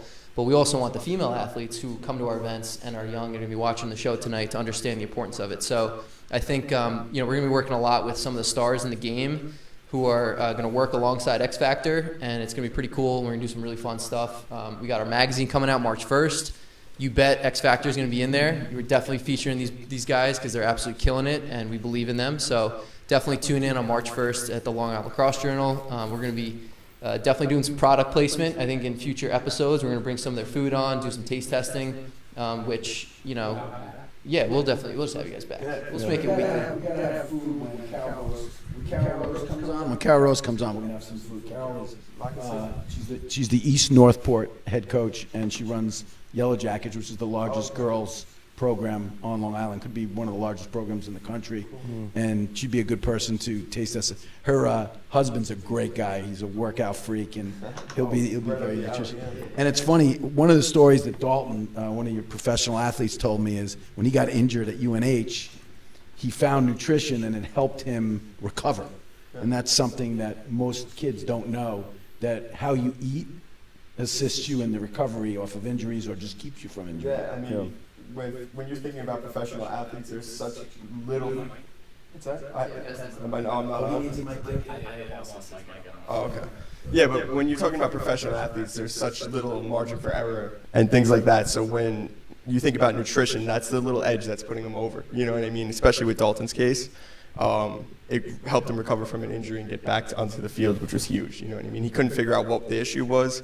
He pinpointed it with nutrition, and ever since then, he knows why X Factor works. You know? Yeah. You want to hit? So we're all sharing this now. Yeah. That's great. Sharing the mic. All right. If you don't mind. His mic's good now. I can take it. Okay. Oh, we're good All now? right. Okay, cool. Frankie got him back. What's going to happen is, as this show ends. Mike. He needs a mic. Well, okay. As this show ends, we're going to be running their first commercial. Cool. Their TV commercial. Then we're running a streamcast commercial. Then we're running credits. Then we're running a streamcast commercial. Then Corey, you're going to get on and you're going to go live tonight from FLG. It's Beyond the Game with Corey and Mike Winkoff. And then you're going to go, and tonight's episode is going to be crazy. You're just going to announce what they are. And then we're going to roll right into the BYG Open. Cool. What do you think? I dig it. Okay. And you're micing yourself in the meantime? We're going to mic you up when we go into commercials. We have 2 minutes to mic you up. It's the first time. And we have to make sure that ladies talk like this with the microphone. Is this the first time this commercial has been seen? Yeah. Yeah, First time by it's the on the public, internet. yeah. This is actually going to announce. No, I'm good now. This is going to announce New York City and Westchester delivery. So it's. Ooh, NYC. And we star in it. We feature in we it. actually started it. We went down to New York City and shot it, and this is the first seen by anyone. So, We pretty much forgot. We pretty much forgot to bring some models with us. yeah, So we decided to do it ourselves. it's actually gonna be pretty exciting.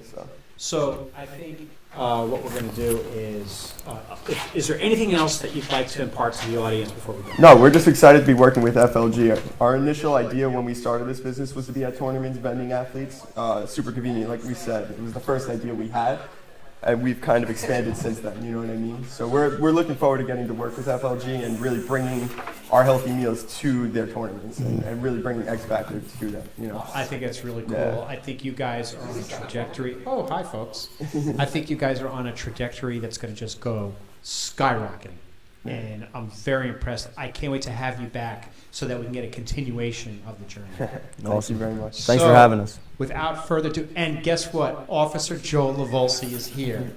He's back off his assignment. He came back from wherever he was. Came back just to be you guys. So, But tell our Instagram audience what's about to hit on Facebook. what's going to happen? What's premiering? What commercials premiering? Oh, so there's 2 commercials that are going to, well, we've had one on already. There's a really, really cool commercial produced for X Factor performance meals. X Factor Performance Meals. That's commercial number 1. Right. And then my lane commercial. It's nowhere near as nice as your commercial. Yeah, Lori Kay was absolutely right that mine is lame. I have to totally redo my commercial, and I got to redo it. Mike's like, we'll fix it. X Factor commercials premiering, and the USA ladies are coming on any minute, so get ready. It's going to be an awesome show. I love this whole, we should need to do this every once in a while where we do my show and lead into your show and you're on the show. It's really cool. Yeah, this is going to be good. Yeah, even if Mike's sitting here. Mike, It's like a Chicago Wednesday night where they have Chicago Med, then they have Chicago, Oh, right. Yeah. then they have Trilogy. Chicago Fire. It's like that's what it's like tonight. So what's next week? Next week is, what's the date? February 12th. February 12th. Who are we having on next week? I know I'm having on somebody next week. I just forget who it is because I'm just verklempt. I'm verklempt here. But we do have a show. Oh, I know who we have. Next, oh my gosh. Next week is our 1-year anniversary show. Mazel tov.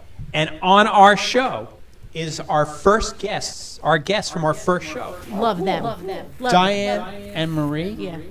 are going to them. be here from Digo. Donnie and Marie are going to be Yes, here. Donnie and Marie. Yeah, go Yeah, away, Donnie and Marie, little Donnie girl. They're going to be here next week to celebrate our 1-year anniversary. We're going to pull clips from that first show to see how lame it actually was and how far we've come. I can't wait to have them on. So, Corey, you're such a millennial. Is he a millennial or what? Anyway, so we'll see you next week. We're going to run these 2 ads. You're going to see our credits because we have to also thank very much Lori Kelleher, who always does a fantastic job with our comments and questions. And also, no one can ever forget Frank J. Parisi. And we'll see you next week as we quickly switch mics. See ya. That's one small step for man, one giant leap for mankind.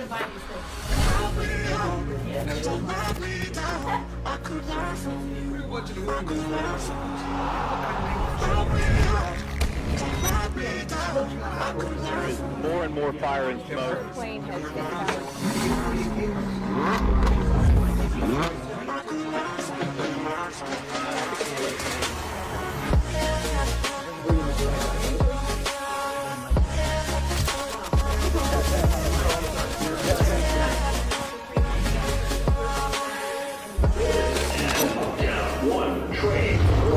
Thanks, guys. Guys, say hello.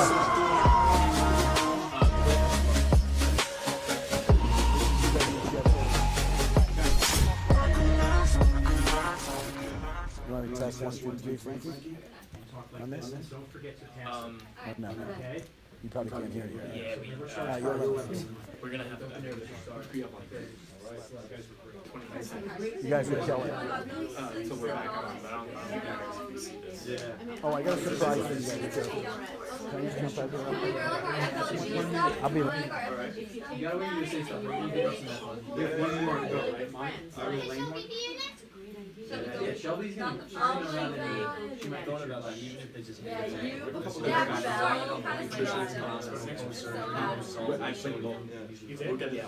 Okay, wait, we're on. The stream is on.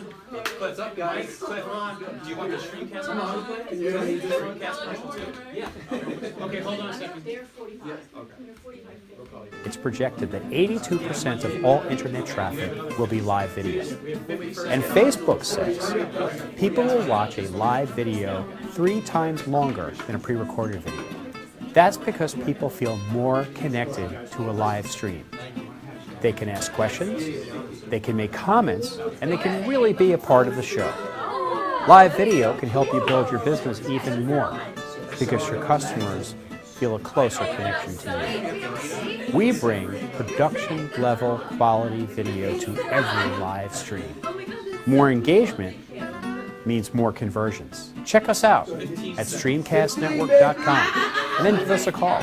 We help businesses grow through the power of live streaming.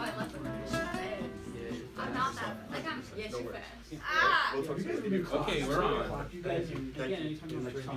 In 30s, you've never done that? I don't know why they don't do that in lacrosse. Yeah. L300. What's your 300 time? 50 and back? Well, it depends, because I do 25, which is 6 times, yeah. We're here, baby? Guys, awesome job. Great job, X Factor. Love you guys. We're on, Frankie? Yes. Go on, tell them we're here with these beautiful girls. Oh, let me slide over. What's up? Can you see me? Yeah. All right. So, right now we're about to start one of our, I think we're most excited to start this Beyond Game episode. So Shelby's here tonight. Say hi, Shelby. Say hi to Shelby. She's the most beloved dog in not just Streamcast Network, but all Long Island dogs. All right, Shelby, go sleep. You're killing Katie's mojo.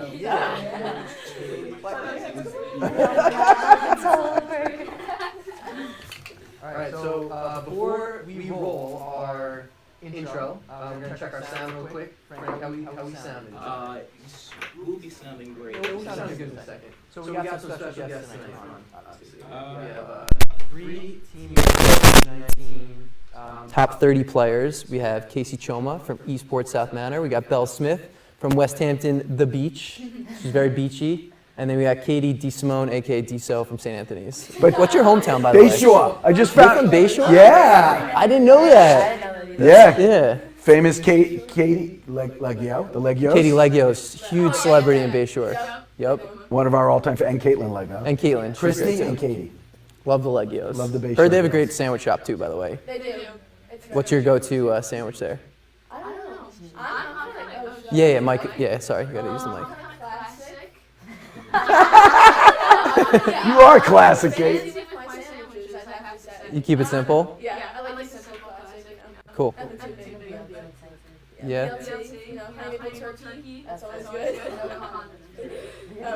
Really? Keep it dry, really. I love ranch. Ranch, Really? no condiments. Interesting.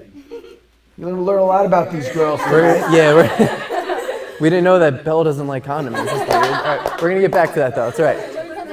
Exactly. We're constantly learning here.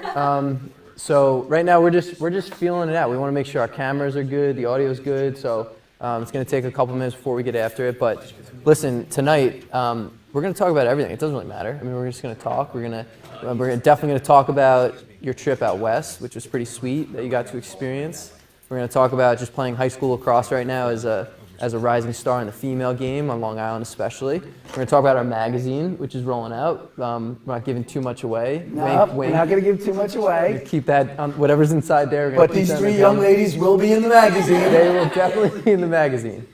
They will be, and in some cool ways. We got highlight videos we're going to feature in there. We got some pretty cool action shots. We're going to be releasing Great feature articles feature articles. Yes. on Queen Rose. Yes. Queen Carol Coach Rose. Cal Rose. She had her 400th win last year. Yeah, she's crushing it. So Coach Rose will be featured. She's bringing in a few transfers to make sure she wins. the state We've this got year. some. Yep. Surprised none of you girls are transferring. I know. This is She couldn't get the USA players. it's weird. Bad recruiting, bad recruiting. Yeah. So, She'll figure it out. so anyway, How you doing there, Frankie? You ready to roll? cool. So we're gonna run our. So all right, beyond the game. This episode is called "The Rising Stars in Women's Lacrosse" because that's who you are. All right. So that's why we called that the episode. And this is all about the girls lacrosse game and what's happening right now. And it's kind of historic in my opinion. And same thing, my dad would say the same because it is absolutely exploding, the girls game at the youth level. There's programs popping up all over the place at the college level, which we can talk about that impact in our experience and maybe what you think as well, talking to some friends, going to some cool spots, and especially going out to Stanford, which is pretty neat. And yeah, we want to talk about why it's okay and why girls should be looking up to you as not just lacrosse players, but as leaders. So I think that's a big part of our episode tonight. So we're going to get into all that. But Frank, can we just roll the intro if that's cool, and then we'll get after it.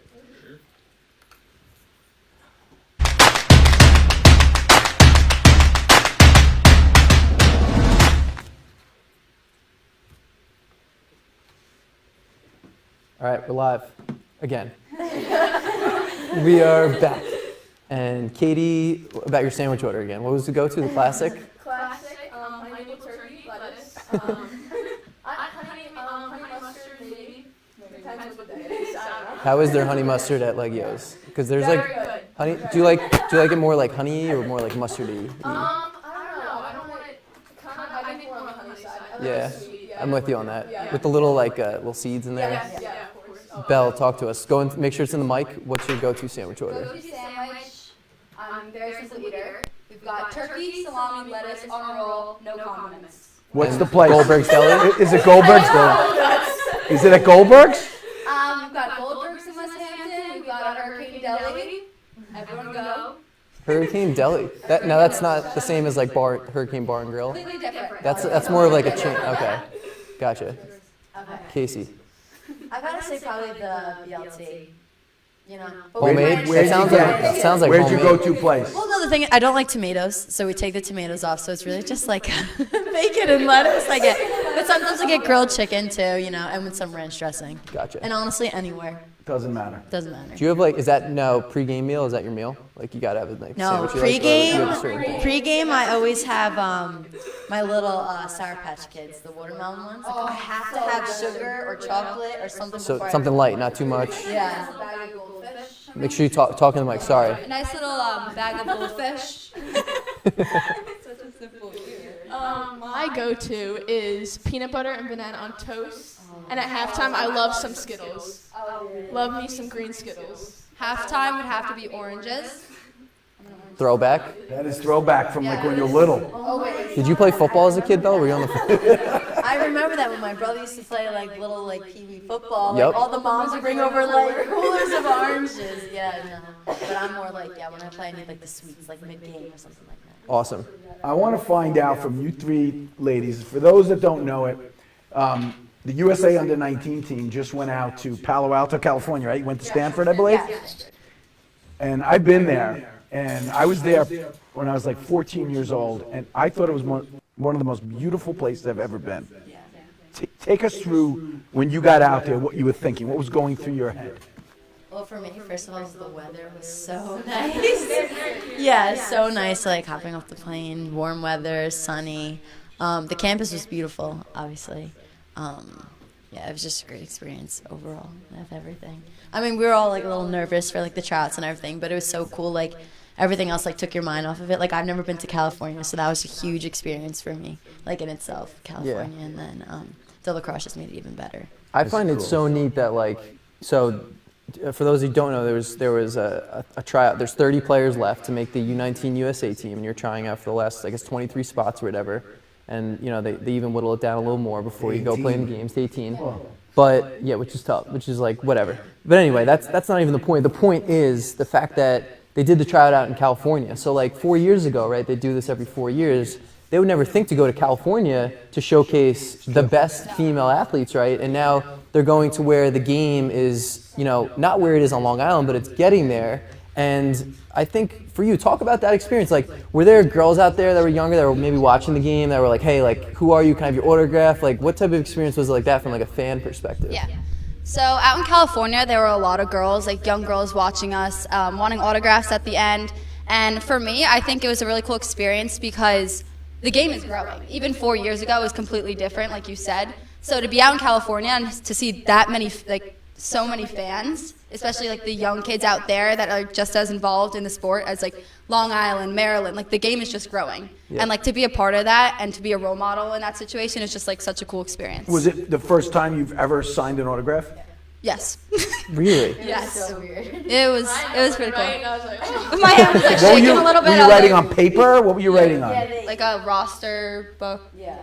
Yeah. Isn't that cool? Did they like sit you at a table, or were you like they coming up to you? They'd like come up to the field when we were coming off, so it was pretty cool. That's awesome. Yeah. And how many kids were there? Like, did it feel like it was a nice crowd, or? Yeah, there was all ages. I mean, I remember mom came up to me and was like, please, like, sign. I mean, unbelievable. I mean, everyone was so nice, so welcoming, and it is, what Belle said, really cool to see the game growing, going throughout, not just on Long Island, but everywhere, and really seeing these kids being so intrigued in the game and just really, like, interested in it more. There's a young lady, a Bayport girl that's going to Stanford, right? Yes. Ailish Kelly. Yep, Ailish. Yeah, Shout out to my girl. She's a really good player. She plays with you, right? Yep, she does. She plays on your legacy she team, does. right? Amazing player. Yeah, really good. Yeah, Under Armour. Yep. Yeah. That is very cool, though. Yeah, it is. Like, obviously. So do you ever talk to her about like, hey, like, why are you going to Stanford? I mean, it seems obvious, but like, you guys didn't choose Stanford. You pick schools for different reasons. Yeah. Like, why are players going to more like non-traditional programs or programs that maybe newer? Yeah, I definitely I mean, it's gorgeous out there. The campus is unbelievable. Everything about it. Palm trees, weather, everything is great. It's definitely not what we have here. But, definitely everything. They have everything out there. And really just, she loved it. I know, but it was, yeah. It's good. Now tell everybody where you guys are going. I mean, we know. So I'm going to Duke. I'm going to be playing at Boston College. And next year I'm going to University of Notre Dame. So for those of you guys out there who don't know, Case is a senior, and the other two young ladies are juniors.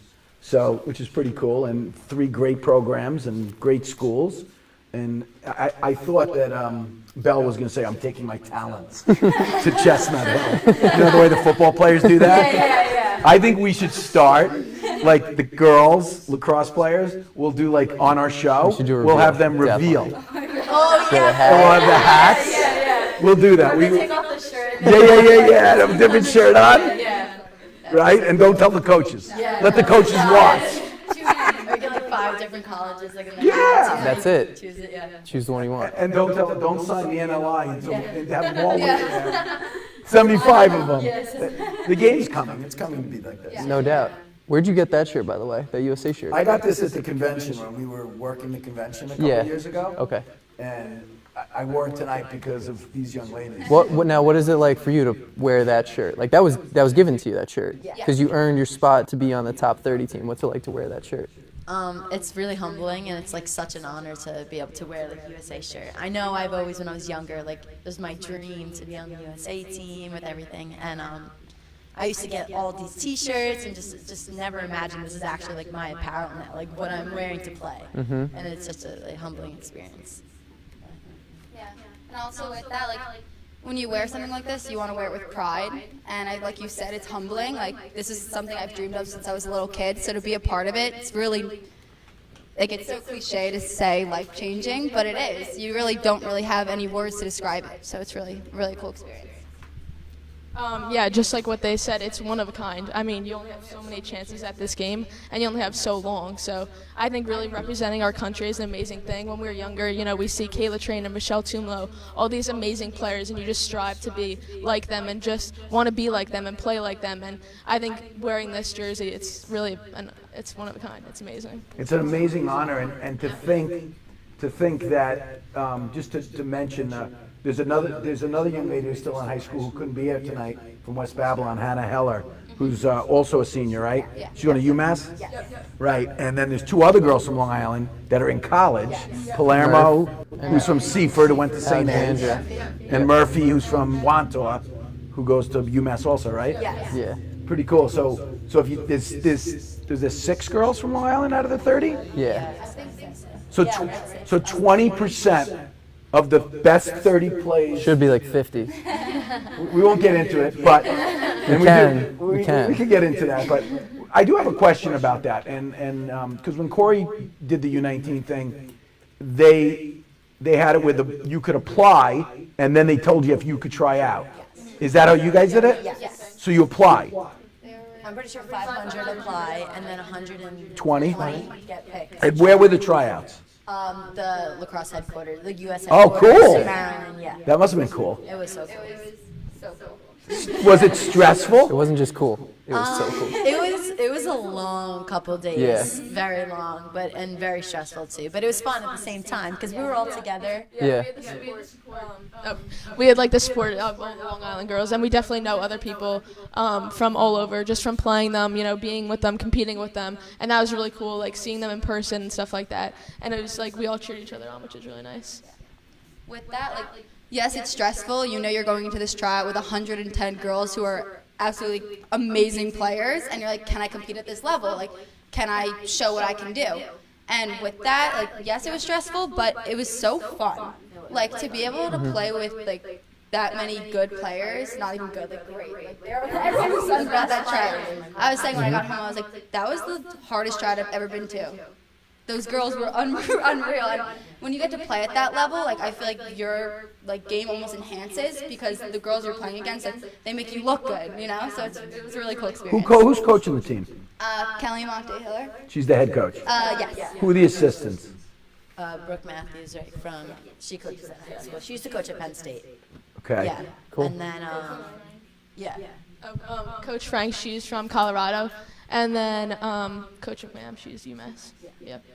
The head coach at UMass? Yep. Yep. Right. Yeah. Oh, cool. Yeah. Gotcha. Yeah. A lot of other Long Island girls at the tryout? Were there other? Oh yeah, there was tons. Yeah. Yeah? Mhm. Yep. A lot of girls obviously you knew and played against and stuff like that? Yes. That's cool. Yeah. because we know everyone else at the tryout. Either you're playing against them in your travel teams and Sure. Yeah. your biggest rivals. You see the girl and you never really talk to them when you're playing against Right. them. And you kind of just have that connection on the field oh, you're the girl that I always mark up on. Yeah. You know what I'm saying? So it was so You're the cool. Steps girl. Yeah. You're the M&D girl. Yeah, you're the M&D girl. You're the Skywalker girl. Yep, that's literally what happened. That's It was cool. So cool. Yeah, so many relationships. Have you built a lot of friendships? So, oh my God, we're so close with the Massachusetts girls now. We're I know a couple of them because I'm going to college with Madison and her, and I don't know if you ever heard of her. No. She made the team, right? She's in the top 23. And with that, you build relationships. Our team, I feel like it wasn't even a tryout. We were all just having so much fun, playing together, that you just create 20 more friends. And that's such a cool experience. I saw in the clip that you scored that ridiculous behind the back goal. Was that you that flew through the air to hug each other? Because that was part of the clip. When I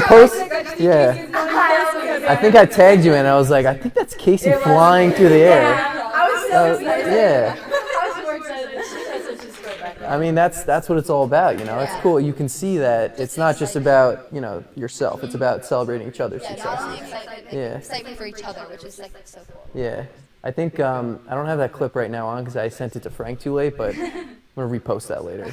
Follow us on Instagram at FLGLax. We're posting highlights. Now, I couldn't find your highlights. Where's your highlight video? Why don't you have one? I have a highlight You got to talk to me. Why do you not have a highlight video? Because she committed in 3rd grade. No, because you committed early. Yeah, Right? But yeah, I committed in kindergarten. this is for the people, Choma, for the people, our lacrosse fans. We want to see you. Oh, Just send them to me. I'll make it. Yeah, we'll I'll make it for you. We got people. Yeah, I guess I just never made them because I did commit so early. that Send they us were all your just- clips. We'll put it together because we want to promote it. I mean, it's funny. Like in the Long Island Lacrosse Journal, and we've told you girls this. Katie wasn't in our office, but the reason we're doing it is not just for the greatness of what's sitting in front of us, but for the next group, for the 21s and 22s. So their videos will be in there, so that a coach from Colorado, you talk about, was it Frank? Was that the name? Coach Frank? Is that the last name? Coach Frank? Like, she can't get here and watch these kids, but she might say, wow, oh, you like to ski? Why don't you come out to Boulder? You know what I mean? And then they can recruit her. And that's one of the big reasons. So that'll be great. And I mean, obviously we got, do we have Katie's? Yeah, Katie's. Your highlight video is sick. We post again on Instagram at FLG Live. That's because she has an older brother and she knew the value of a highlight film. Yes, but what she was doing in the video, I can't credit your brother just because I've never seen someone play it. She threw a behind the back fake. A girl literally turned around and then she turned the corner and scored. I was like, that's ridiculous. How do you do that? So we saw her play last year. You were scrimmaging. I think you were scrimmaging in Northport. Yeah. And we went to that scrimmage, and I had never seen you play. And when he was in college at Penn, the girls team went to 3 out of 4 Final Fours. They were really good. And they were playing Northwestern. Northwestern was ridiculous back then. And they're still really good, but they were like national champs then. And Christina Dowd was the attackman. Do you remember her? She's now the assistant in North Carolina. You remind me of her. You have stick skills like you're playing with a boy's stick.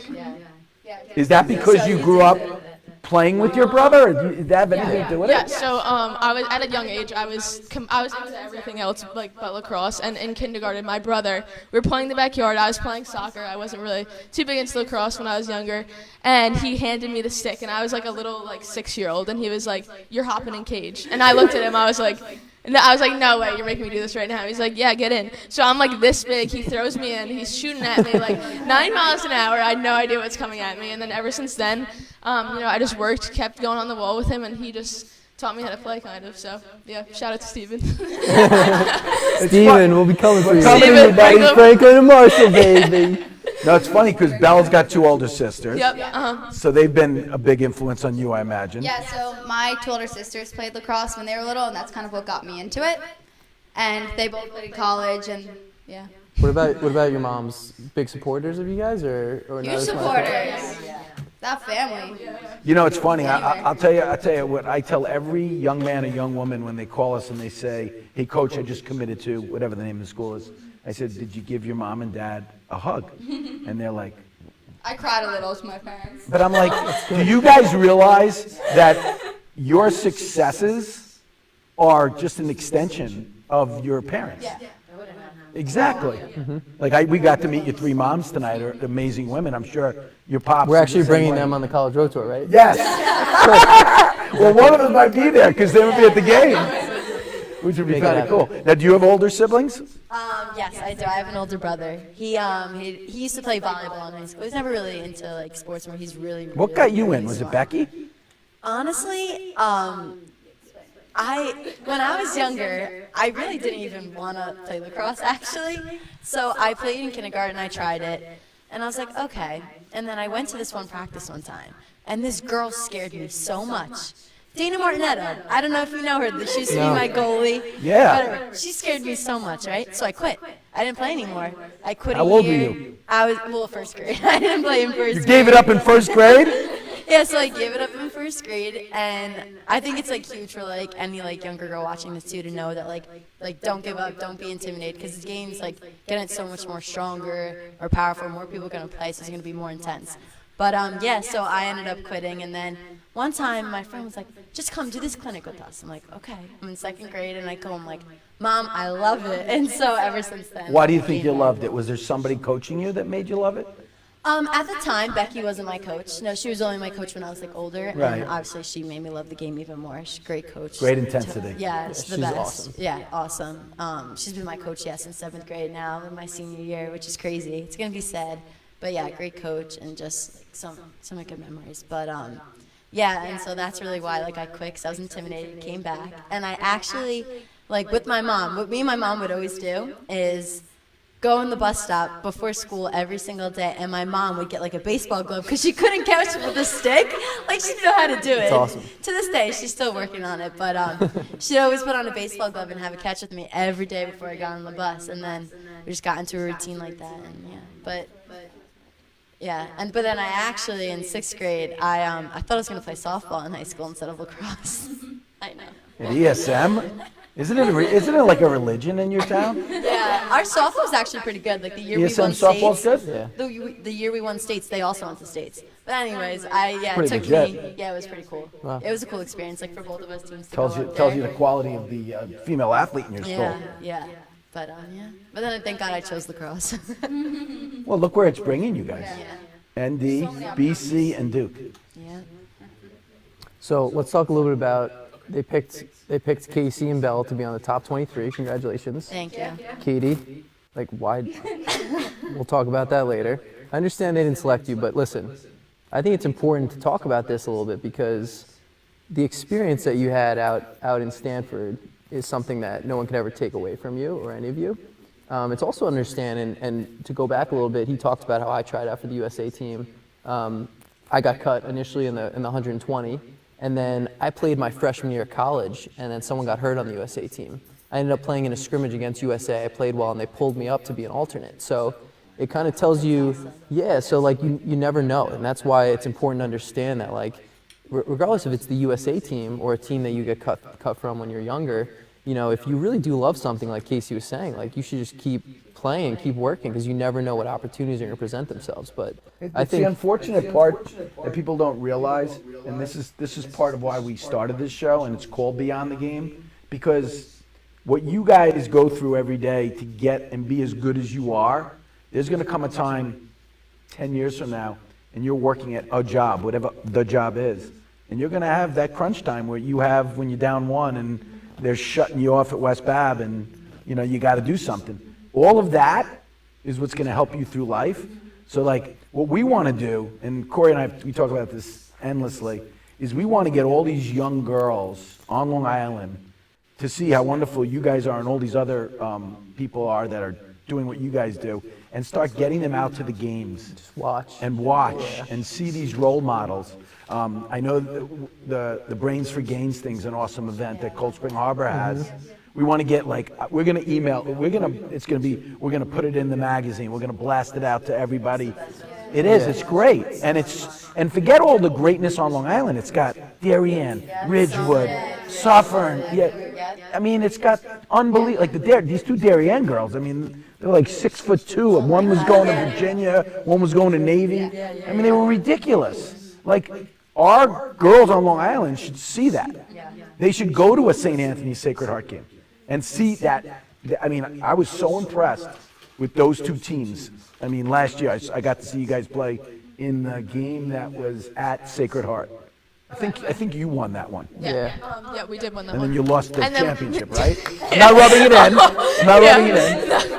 Yes, we did lose the championship. That was alright though. We don't have to talk about We'll that. get it. Well, we'll get it this year. It's alright. You'll get over it. Yeah, You'll get over it. we'll get it. Yeah, a little bump in the road, but that's alright. So we have a couple Shrinking Games of the Week. Are we releasing those right now, or are we going to wait till the magazine? Well, let's just talk, since these three girls are here, we can talk about their teams. Yeah. Okay, so what we do, I don't know if you guys know this, is we have one game a week, and we call it the String King Game of the Week. String King, as you probably know, that company is a sponsor, and we cover the game, and we're going to highlight it on our Beyond the Game show. But let me just think of Choma. ESM is playing West Babylon. That's the String King Game of the Week. Do you think that's a good game? Oh, the biggest game, I think. At least in our season, it's definitely going to be our hardest competition because they have such good athletes. They're so athletic that it's so hard. Yeah, like Hannah Heller, obviously on the team, Emily Heller. They're such great girls. The Downey girl? Downey, is yeah. They're just so athletic and fast and scrappy. That's what makes them so good because they're great lacrosse players too, but what puts them over the edge is how scrappy they are and athletic, and they'll always go for that ball. You always know it's going to be a close game because they put in so much work anytime we play them. Are you going to be a coach one day? It's like hearing you talk, I'm like ready to go out and Maybe play. she should coach your 1-year-old. I would Oh my absolutely. God, I would Oh love yeah. that. I love little kids. I'll pay whatever you need. Private lessons. I'm definitely doing that. He's going to pay for Notre Dame. Hopefully. she So, gets Belle, it. what games do you think we should cover? I mean, I know which game we're covering, but Yeah. I want We'll tell you after. All right, you think, guess. What game should the String King Game of the Week be? West Hampton, Mount That's Sinai. it. I was gonna say Bayport. That's a good one too. It was actually it was a coin flip. Bayport beat us in the regular season, and then we beat them in semis in overtime. Big upset. Yes. Big upset. Big At least, Yeah. Yeah, Holly, my cousin Holly, also going to Boston College with me. She scored that overtime. yes, we met her. Yes. Love That was Holly. great. And then Mount Sinai, you guys said, they beat us by 2 in counties last year. So I think both games are going to be awesome. So we're going to reveal. We're going to be covering. I'm going to tell you the title of the game, and then you'll tell us who she's playing. Ready? The title of the game: Hurricane Al. Oh, Mount Sinai.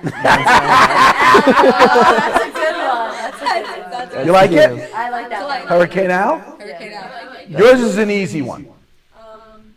Only because Yeah, Sacred Heart, I'd have to say. Yeah, it's so, Definitely our do biggest you get up for competition. that game? Like, do you get excited? Oh, yeah, that's Yeah. like our in-league game, so that's our biggest competitors, and Sacred Heart is amazing. They have an amazing team, amazing coaches, so that's definitely, we get hyped for that game. That's a big one for us. I got to tell you something. That's a must. I've never been to Sacred Heart before I saw your Yeah. game last year, the one you guys won. Yeah. Beautiful school. Oh, nice. gorgeous, yeah. Beautiful school. And the coach, Morgan, Yes. her brothers I coached when they were little. Oh, really? That's so funny. So it was like, Small world. and she's intense. Yeah. She's an awesome coach. Yeah, amazing, yeah. I was really impressed with her. Yeah. Very impressed with her. I think that's going to be the game. That's gonna be a good April game. 25th. I even know when Yep. it is. And it's at St. Anthony's because you just told me. You know? You play West Babylon. Check dates. The first game we're doing, the first String King game, is yours on March 26th. March 26th at Mount Sinai, I believe. At- Yeah. It goes by where you're seated. That's how it works. Yeah, that's how they work it. They don't switch it. Like my thinking, they should switch it every year, but they don't do it that way. Little inside word on how they. I don't know why they do it that way. Like if you're the 1 seed, you play. If you're the 1 seed, you play a 2 seed home. But if you played them there last year, you'd like to flip flop because you play them every year.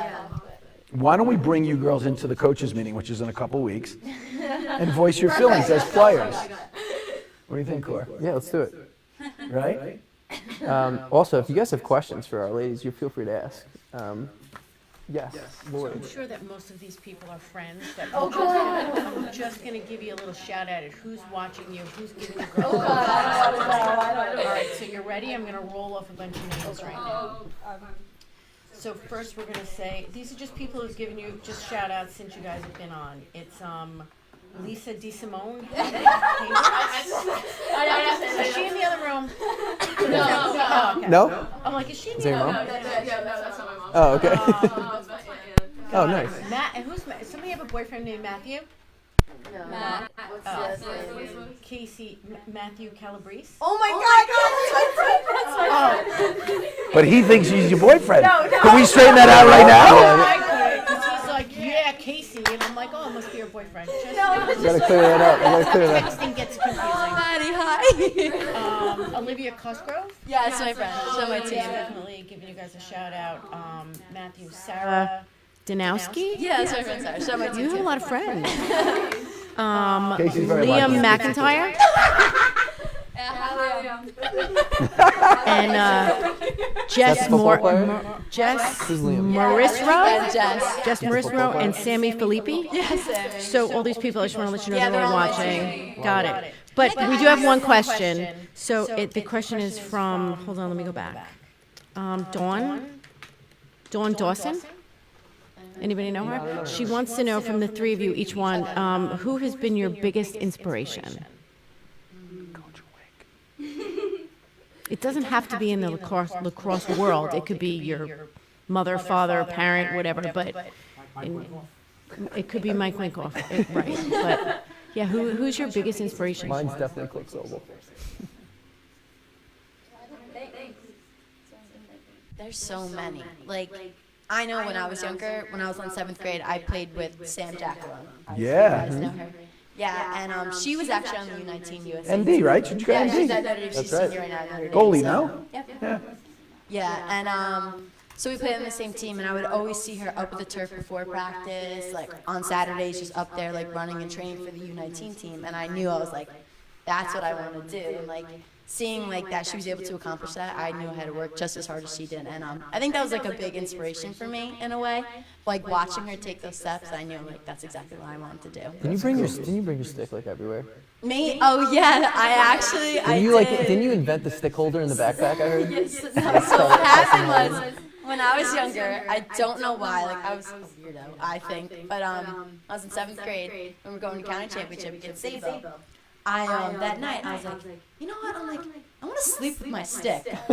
Yeah, so I bring my stick with me upstairs, tuck it under the covers, sleep with it, and the next day in school I brought my stick to every class with me, put it on the desk, and I was like, can I just bring my stick for good luck? And they're like, yeah. So I did it every year since on counties, yeah.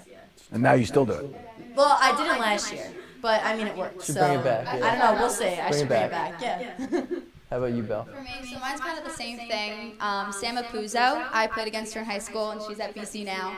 And I think for me, not only is she an amazing player, she's one of the best player in the world, but also because I played her in high school and I've known her for a while because she played with my sisters, she's probably the kindest, most humble player I've also ever met. So to have that and to look up to her, going to BC, playing her in high school, that's just a really cool thing for me. So I always kind of strive to be like her. My inspiration is probably my brother.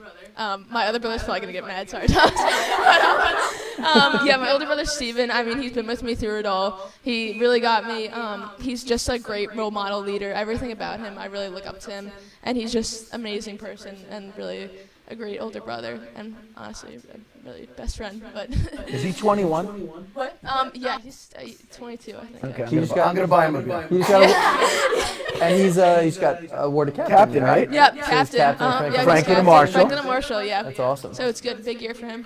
Oh, wait, so did you guys know who Dawn Dawson was? No. So it's Casey's mother's friend. Oh. So there you go. And she said she's very proud. Yeah, Great question, Dawn. yeah. Thank you, Dawn. That was a Thank great you, Dawn. question. Well, I mean, obviously, I think this is something that the whole lacrosse community should kind of rally around. Now, the games are this summer, correct? Yep, August. And they're in Canada, right? And next. I think it's Where is it? In west or east coast of Canada? I think it's like northern Canada, right? I don't know. I think it's near Ontario. What is it? Ontario is east. I think it is. Have you have families? I guess they don't make plans because they still cut you down to 18. Yeah, so we have to wait. Gotcha. And you never know. God forbid somebody gets injured or something. That's like what that. yeah. I remember when your year was in British Columbia. Yeah, Vancouver.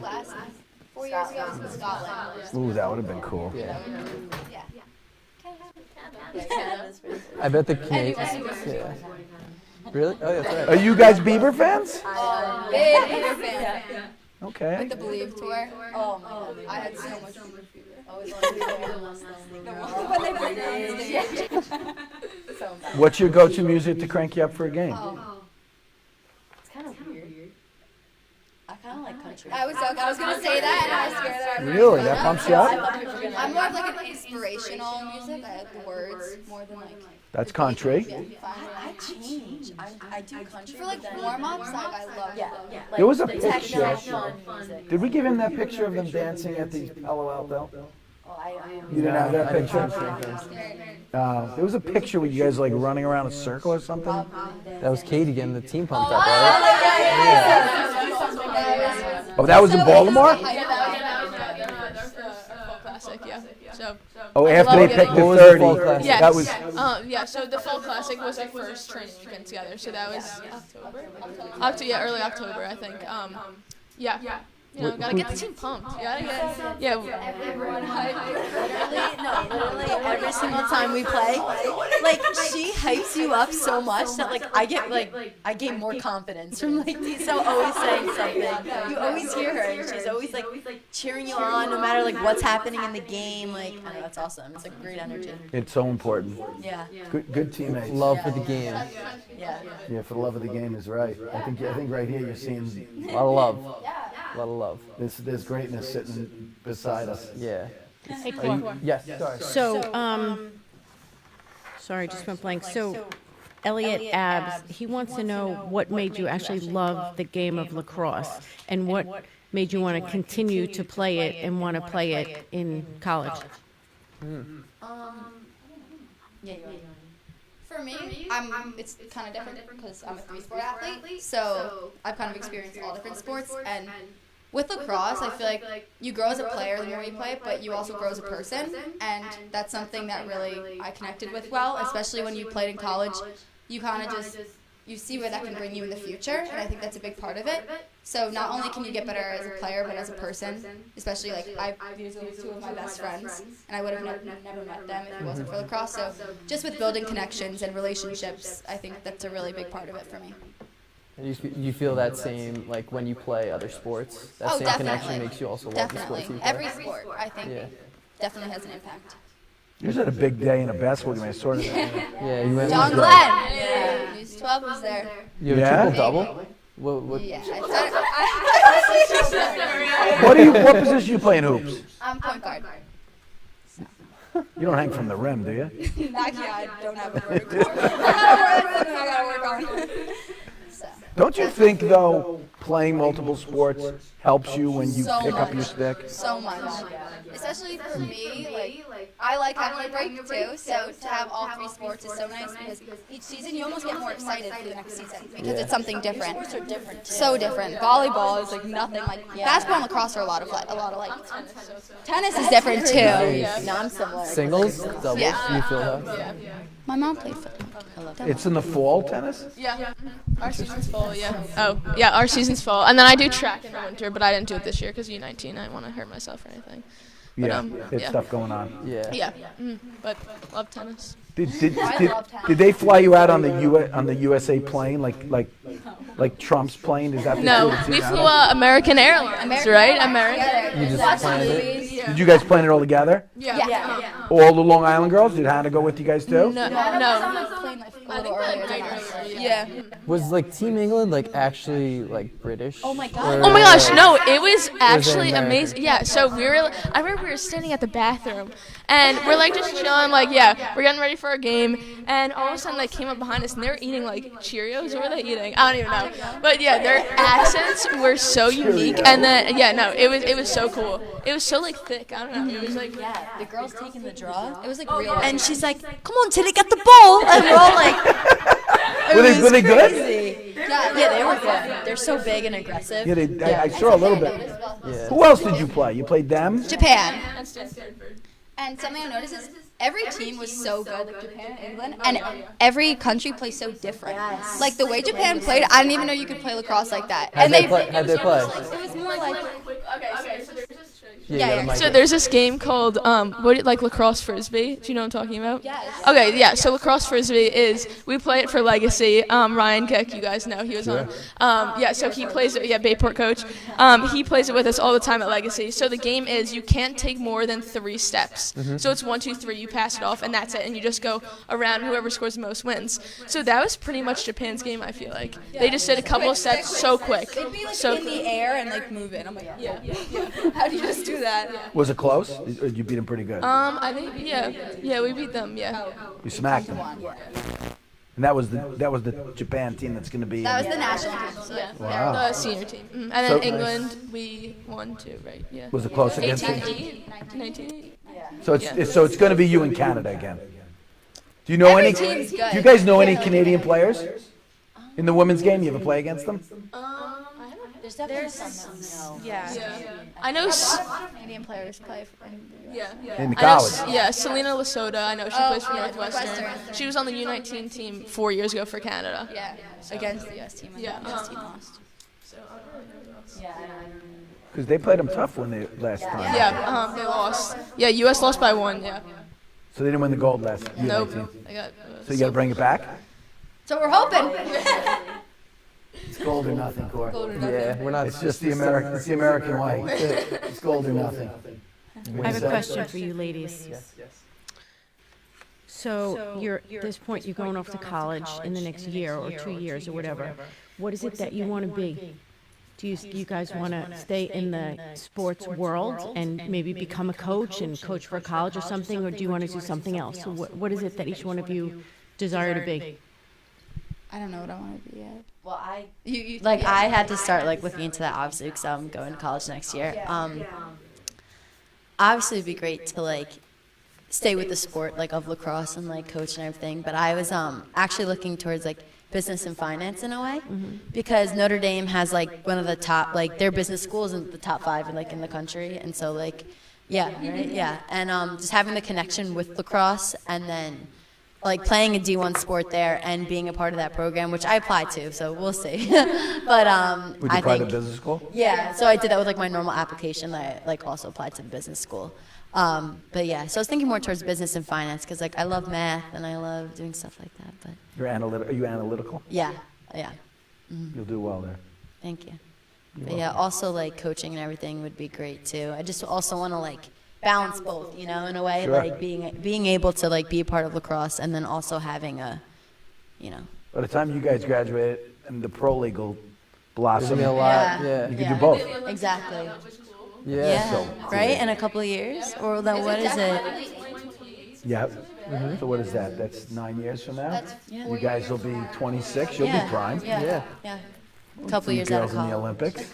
Yeah, That'd don't be forget awesome. about us when you're like in the Olympics. The Olympic Shout out to clothing is BYG. made by Polo. It's the coolest Oh stuff. my God. The coolest stuff. I love Polo Cologne. Coach. Polo cologne. I love it. It's It's funny. Is that your Used to wear boyfriend's it. clone? Are you serious? Yeah, she still. Shout out to the Polo boy. I really don't know what I want to do yet That's good though. at all. What do you like? What do you like? playing This is sports? my problem is I have so many things that I'm interested in that I haven't really made a decision. That's okay. So You're only a junior in high school. yeah, exactly. So I think the nice thing about even having a sport is once you get there, you know your work ethic, you know what you like, you can figure out what you don't like, and then you can kind of go from there, which is pretty cool. Disa, what are you doing? I don't really know. I mean, I haven't thought about it. Maybe business. I don't know. I mentioned nutrition, but I don't know if I want to do that for.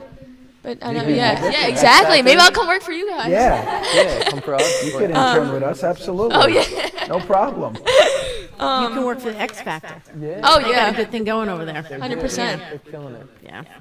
That's cool. Things to come. Yeah. There's no rush to decide what you want to do. No. I mean, Yeah, not at all. I didn't start doing this till I was 40. I Exactly. mean, I coached my whole life, but Yeah. 20, I was And thinking one more question 2021 from summer Liam. was an internship opportunity. Oh, okay, good. I'll be there. I was doing math. Like the Count me in. Right? think So so, that- Em? she's definitely an internship. Yeah. He We hire wants just to- every summer 4 male, 4 female interns, and typically they study business and sports management. Oh, okay. So our program helps them we do like event management, we do event prep, social media, we plan the goat party, which you guys will obviously Oh be a yes, part of. yeah. That's a huge That part. was so. I wear them all the time. All the time. We They're got- on. just wait till this year. wait till We got this some year. Oh, is it? I was looking at something. Photo Did you booth. guys put? Yes. I'm looking forward to it. Yeah. And the senior, we're adding the senior exceptional game. Doing a Oh. senior exceptional. Yup. 24 Nassau goats, 24 Suffolk, fuck me, right? Suffolk goats.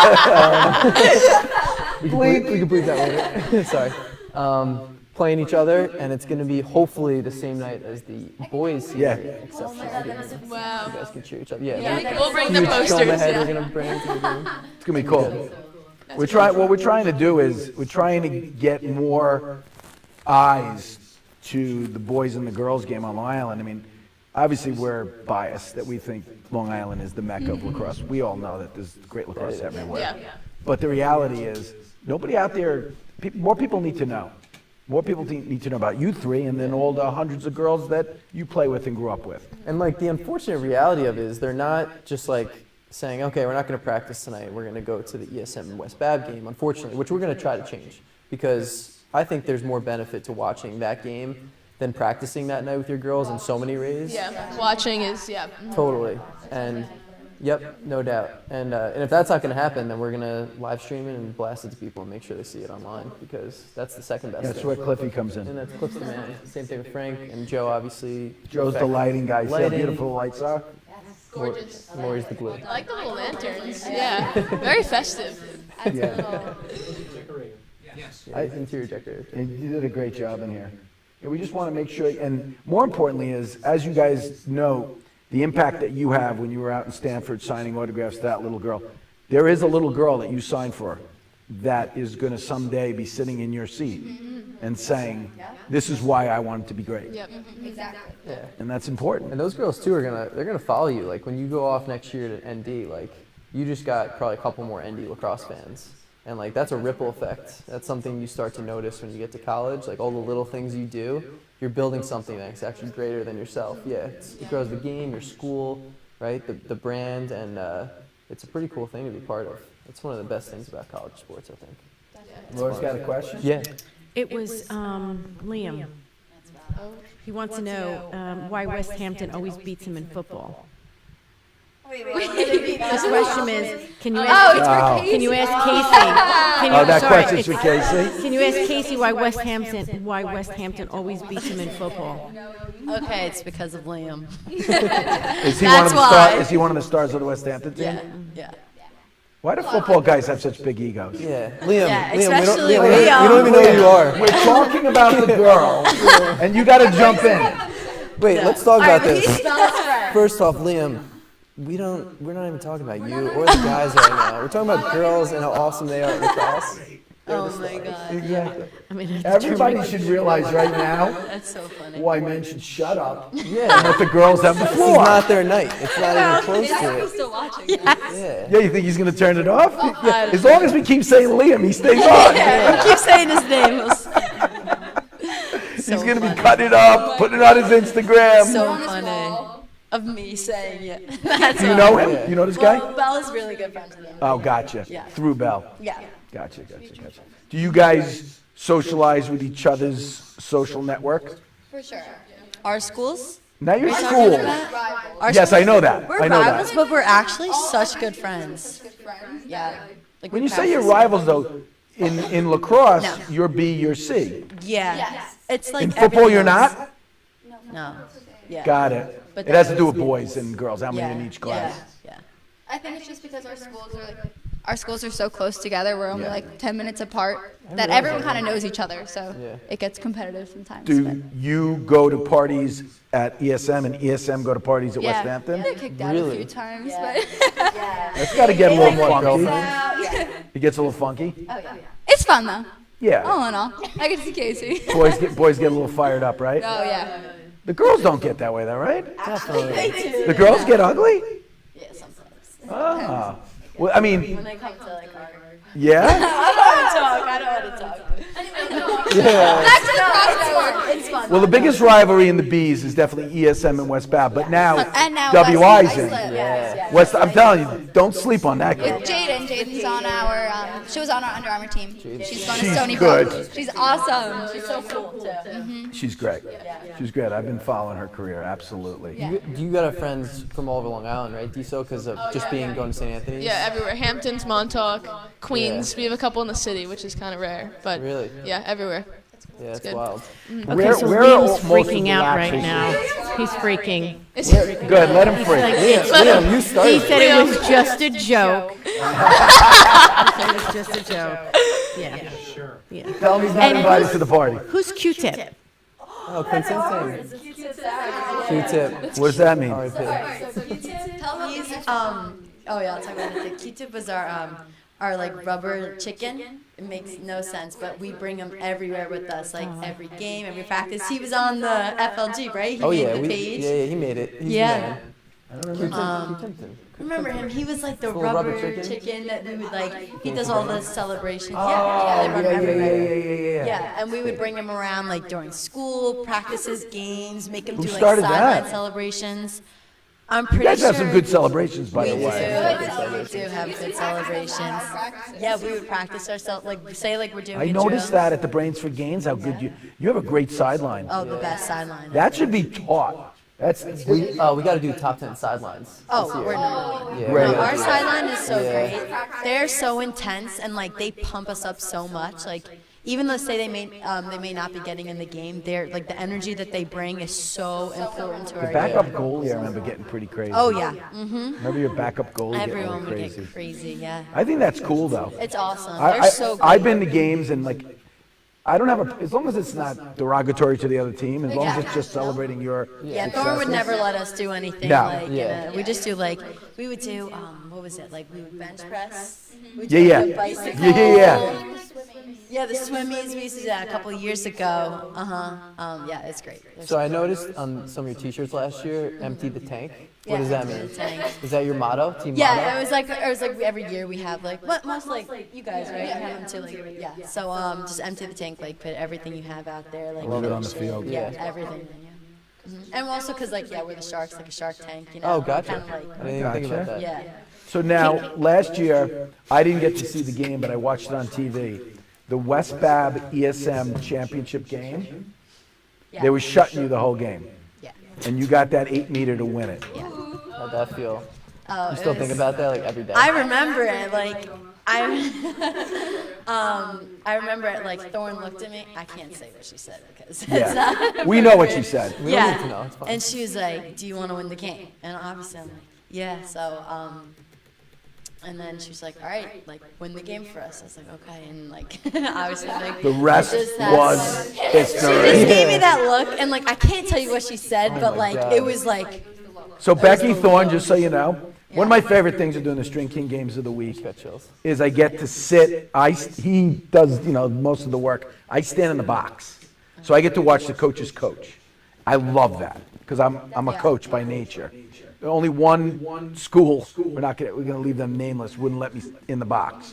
But I stand back, but I get to see Becky go at it, and I see whoever you were playing in Braids for Games, you crushed them. you were in the box. You said something to me. Yeah, of course I Yes, did. Yes, I had to get you pumped up. Yeah, you did. You I'm did. I'm diesel. You were the guy in handcuffs getting No, yeah, you escorted helped out. me up. Yeah. I had a penalty. I was Yeah. in the box. He said to me, "You're gonna get another one." I was like, You had like 5 or 6 that day. So anyway, I love that, but I watched Becky coach, and I got to talk about Becky, and I told this to her when you guys came to the office. She's Bill Tierney, the Denver coach, in a woman. She coaches. Yeah, well, she's intense. He's intense. But it doesn't matter if it's 4-4 or 17-4 you're winning. She coaches the same intensity. I love that. yeah, it's great. And she coaches everybody. Great, everyone. Yeah, Which is She's cool. So great. Yeah, she always like, and she knows like she is so intense, which gets us so fired up. But say she pulls you out for something, she'll be like, "Look, tell you everything you need to know, get you back in there, and like fix it up in 2 seconds." And like, it's really like important that she does that. And even though everyone's all riled up, like she'll calm down and like talk to you about something like important, and then get back in there and like pick up the intensity like right away, which is so important. It's like really good. We're going to do a thing in the magazine, best social media handles in the high school game. Yeah. But it's got to be direct lacrosse. It can't be like your whole high school. Yeah, we're not doing It's got to that. be like the West Hampton, the St. Anthony's Lax. Yeah. You know what I mean? So we have I think we have one too. Yeah. is it good? No. No, Yeah, Thorne West runs ours. Hampton's good. Your Sims is solid. You guys You are think pretty so? good. All right, we have to spice it up. Well, you'll see what else is out there. So you'll. Yeah, It's yeah. all relative, right? Yeah. We literally spent hours looking at every single. There's lots of comments. Yeah. Yeah? Do they want to ask Anything questions? we're bringing up? How do you all practice to be creative in games? That's a great question. Diso, take this one. Because like creativity.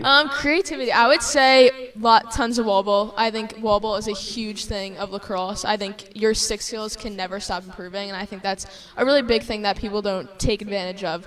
And shooting, spending time in the backyard. I think people underestimate the backyard. I Yes. always am in my backyard, like 24/7. I think that's a huge thing. Just shooting, wobble, everything you can really do. Getting extra reps in, taking that extra sprint, and I think. Just going the extra mile with everything. Do behind the backs, do around the worlds. Go outside of your comfort zone, and a lot of girls don't do that. A lot just catch and throw on the wall for an hour and a half. But you want to go outside of your comfort zone and really get comfortable with your stick. So I think that's a big thing. Cliff, we got to clip that and we got to repurpose that. Yeah, that's huge. That was huge. That was beautiful. Not in your budget. All right. Everybody leave $1 when you leave. Yeah, you got to throw more money at this thing. Any other questions before No, we no let these questions. girls Just, go? they have a lot of fans. It's obvious. Obviously, Casey has a problem with keeping her goggles on. Oh, no. See, who said that? This is a major problem. Why, they come off? How many times did they come off in the England game? Probably like 6 or 7. At one time, it was like I have Olivia. a picture of it. It's a pretty good picture. I want to say your quote-unquote friend, Olivia Cosgrove. Yes. Shout out to Liv Cosgrove. Oh my God, every single game I played, like 3 times it happened against England, and just during my high school season, roughly around 3 times every game, my goggles just come off, and I tighten them so hard too, but they just always come off. Aggressive Maybe it's the play. Maybe it's my hairstyle. head, or maybe my head. Yeah. You have a pretty like oval. I do. I have a round head. I do. No, it's That's like why. it's a nice shape. But maybe it just doesn't fit the. What kind of goggles you have? Oh, the That's STX good. ones. What are the ones I've used for USA? I think. Who sponsors USA? Yeah, STX so you got Nike. So those are Nike All shirts. Nikes? That's sick. And then these sneakers. What you got those sneakers? Yeah. Did they give you the Vans too? No. Oh, that would be cool. No, that's all right. So what other gear did you get besides Good t-shirts swag? and, like, Got long sleeves, short sleeves. No, 4 short sleeves. Oh yeah. 7. Obviously our pennies. We have our shoes, 3 pairs of shorts, our sneakers, our turfs, our cleats, goggles, mouthpiece, sticks. what type of stick? STX. Or you could choose. You could choose between STX or grind. It was like whatever preference. Gotcha. Sweatshirts. Oh, the Rain full, gear? like the Get some full rain on gear? rain gear, the full on like warm-up jackets and sweats. We have something just like this, 3/4. Like it's like the exact same thing. We could have twins. Should have asked what you didn't get. Oh, You got dry socks, fits? Dry fits? sports bras, spandex. Let's go. Yeah, it was awesome. U.S. lacrosse. You guys are Shout stepping it out. up. Yeah. Well, Nike hooks you up. Yeah, Nike's good. One thing for every day of the year. Who sponsors Notre Dame? Under Armour. Who sponsors You got nice DC? gear though. Under Armour. Under Armour? Duke's Nike. Duke's Nike. Duke's got nice Did you stuff. meet Coach K yet? K. No, I haven't. I know. I'm like hoping to go down there for camp. He's gonna be like walking around and be like, oh, okay. I went to a Duke basketball game when I was like 10. I was obsessed with Duke. I went to a Duke basketball game. Nice. That's a cool spot to watch Yeah. hoops. It was awesome. Corey was a big J.J. Redick fan Yeah. growing up. I went down with my wife. We went to see them play Clemson. That was cool. And Cameron. Yeah, Cameron Indoor. That was like his 22nd birthday gift. Yeah. Coach K like controls the crowd. It's crazy what he does. All right, well, we gotta However go, we so we'll have to say goodbye to our. Yeah, unfortunately. Well, we hope you enjoyed the show tonight. These are. That was fast. Yeah, it was Good, right? You guys did great. Time flies when you're having fun. Yeah, and you got to get used to this. It's gonna you're gonna get more of this press. Exactly. And remember, don't forget about us in Don't 2028 forget games.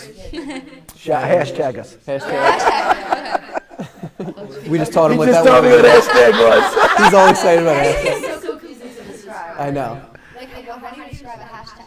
So before he was like, so we were looking at it. I was like, well, he's like, this guy's got 1.5 million followers. I was like, oh wow, like who is this guy in lacrosse? And at the top it said hashtag lacrosse, and I was like, well, anyone that posted something that had hashtag lacrosse, it all comes together into one Now I little understand it. stream of posts.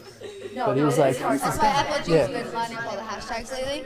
yeah, that's it. Every post is like 20 hashtags. Did you see all the powerful women? We put all the powerful women. You like that? We did that on In that purpose. category, I was like, Right? Yeah. Right? Did you do Condoleezza Rice or whatever? No, I forgot her actually. I Lindsay should have. Hamilton I saw up there. Yep. We got some powerful. Yeah. No, I didn't do it. The athletes. These are. I know. Don't these do are the athletes. Kardashians. It bothers me. We won't get there. But anyway, so we'll see everyone next week. We got What do we got going on next week? Road Tour's not next week, right? No, the week after. Yeah. The road tour's on with Stevie. So next week we got a special guest coming from Frogs Lacrosse. Oh, we got a guy coming from Minnesota. Yeah. That's awesome. Yeah, growing the game. Yeah. Yeah. His Growing the game, that's the motto. hashtag. Hashtag growing the game. How many fouls go to the game, guys? So wait, let's talk about this before we head out. We got a minute. We're actually overtime, but where can people follow like all the good stuff that you're doing with your high school team and playing on Team USA? Are you cool maybe giving out like what your Instagram is or Twitter or your team Instagram? Like, talk to us about where we can follow you. My Instagram is IsabelSmith__. Our high school team is WH Beach Lax, and then US Lacrosse is USA_W Lax. Cool. So follow all of those. Does Diso want? Diso doesn't need any more followers. I would love to. I like the extra followers. My Instagram, follow back always. My Instagram is Katie_D Simone. St. Anthony's, I think it's St. Anthony's Lacrosse, maybe? Friars Women's Lacrosse? I don't really know. Obviously, they're not winning in the top 10. Yeah.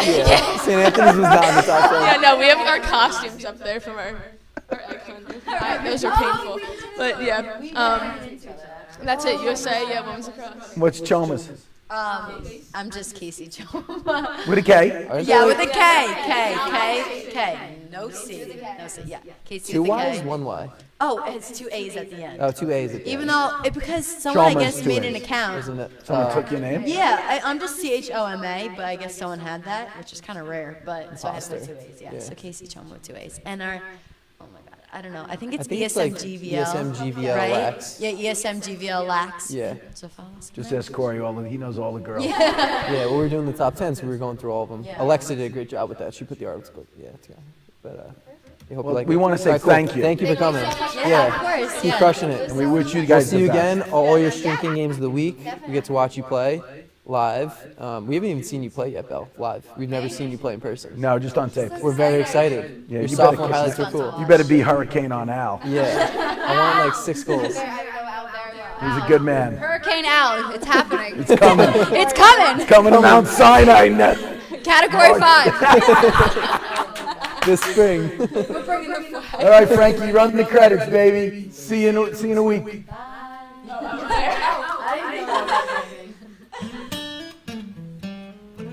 Organized sports can be overwhelming, and the recruiting process beyond. We untangle it all with our common sense approach. Learn from our experience, then go on and create your own. FLG Lacrosse has created a recruiting service with one goal in mind: create more opportunities for your lacrosse recruit. We've created a step-by-step process that's been tested and proven by hundreds of student athletes, both boys and girls. Our process includes a month-to-month, as well as a year-to-year calendar, an online recruiting platform to keep everything organized, access to every single college coach in the country, both men's and women's, educational live streams just for you, where you can answer questions and talk about your concerns with us, as well as consulting on what events to go to and which events to stay away from. And we also give you access to our alumni network of over 100 men and women who have gone through the recruiting process. They're now in college, and some have even graduated. We are now accepting applications for the BYG recruiting service.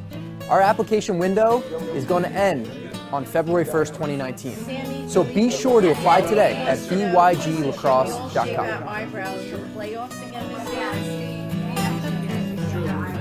Oh my God. We all shaved a streak in our eyebrow for playoffs. Everyone did it on the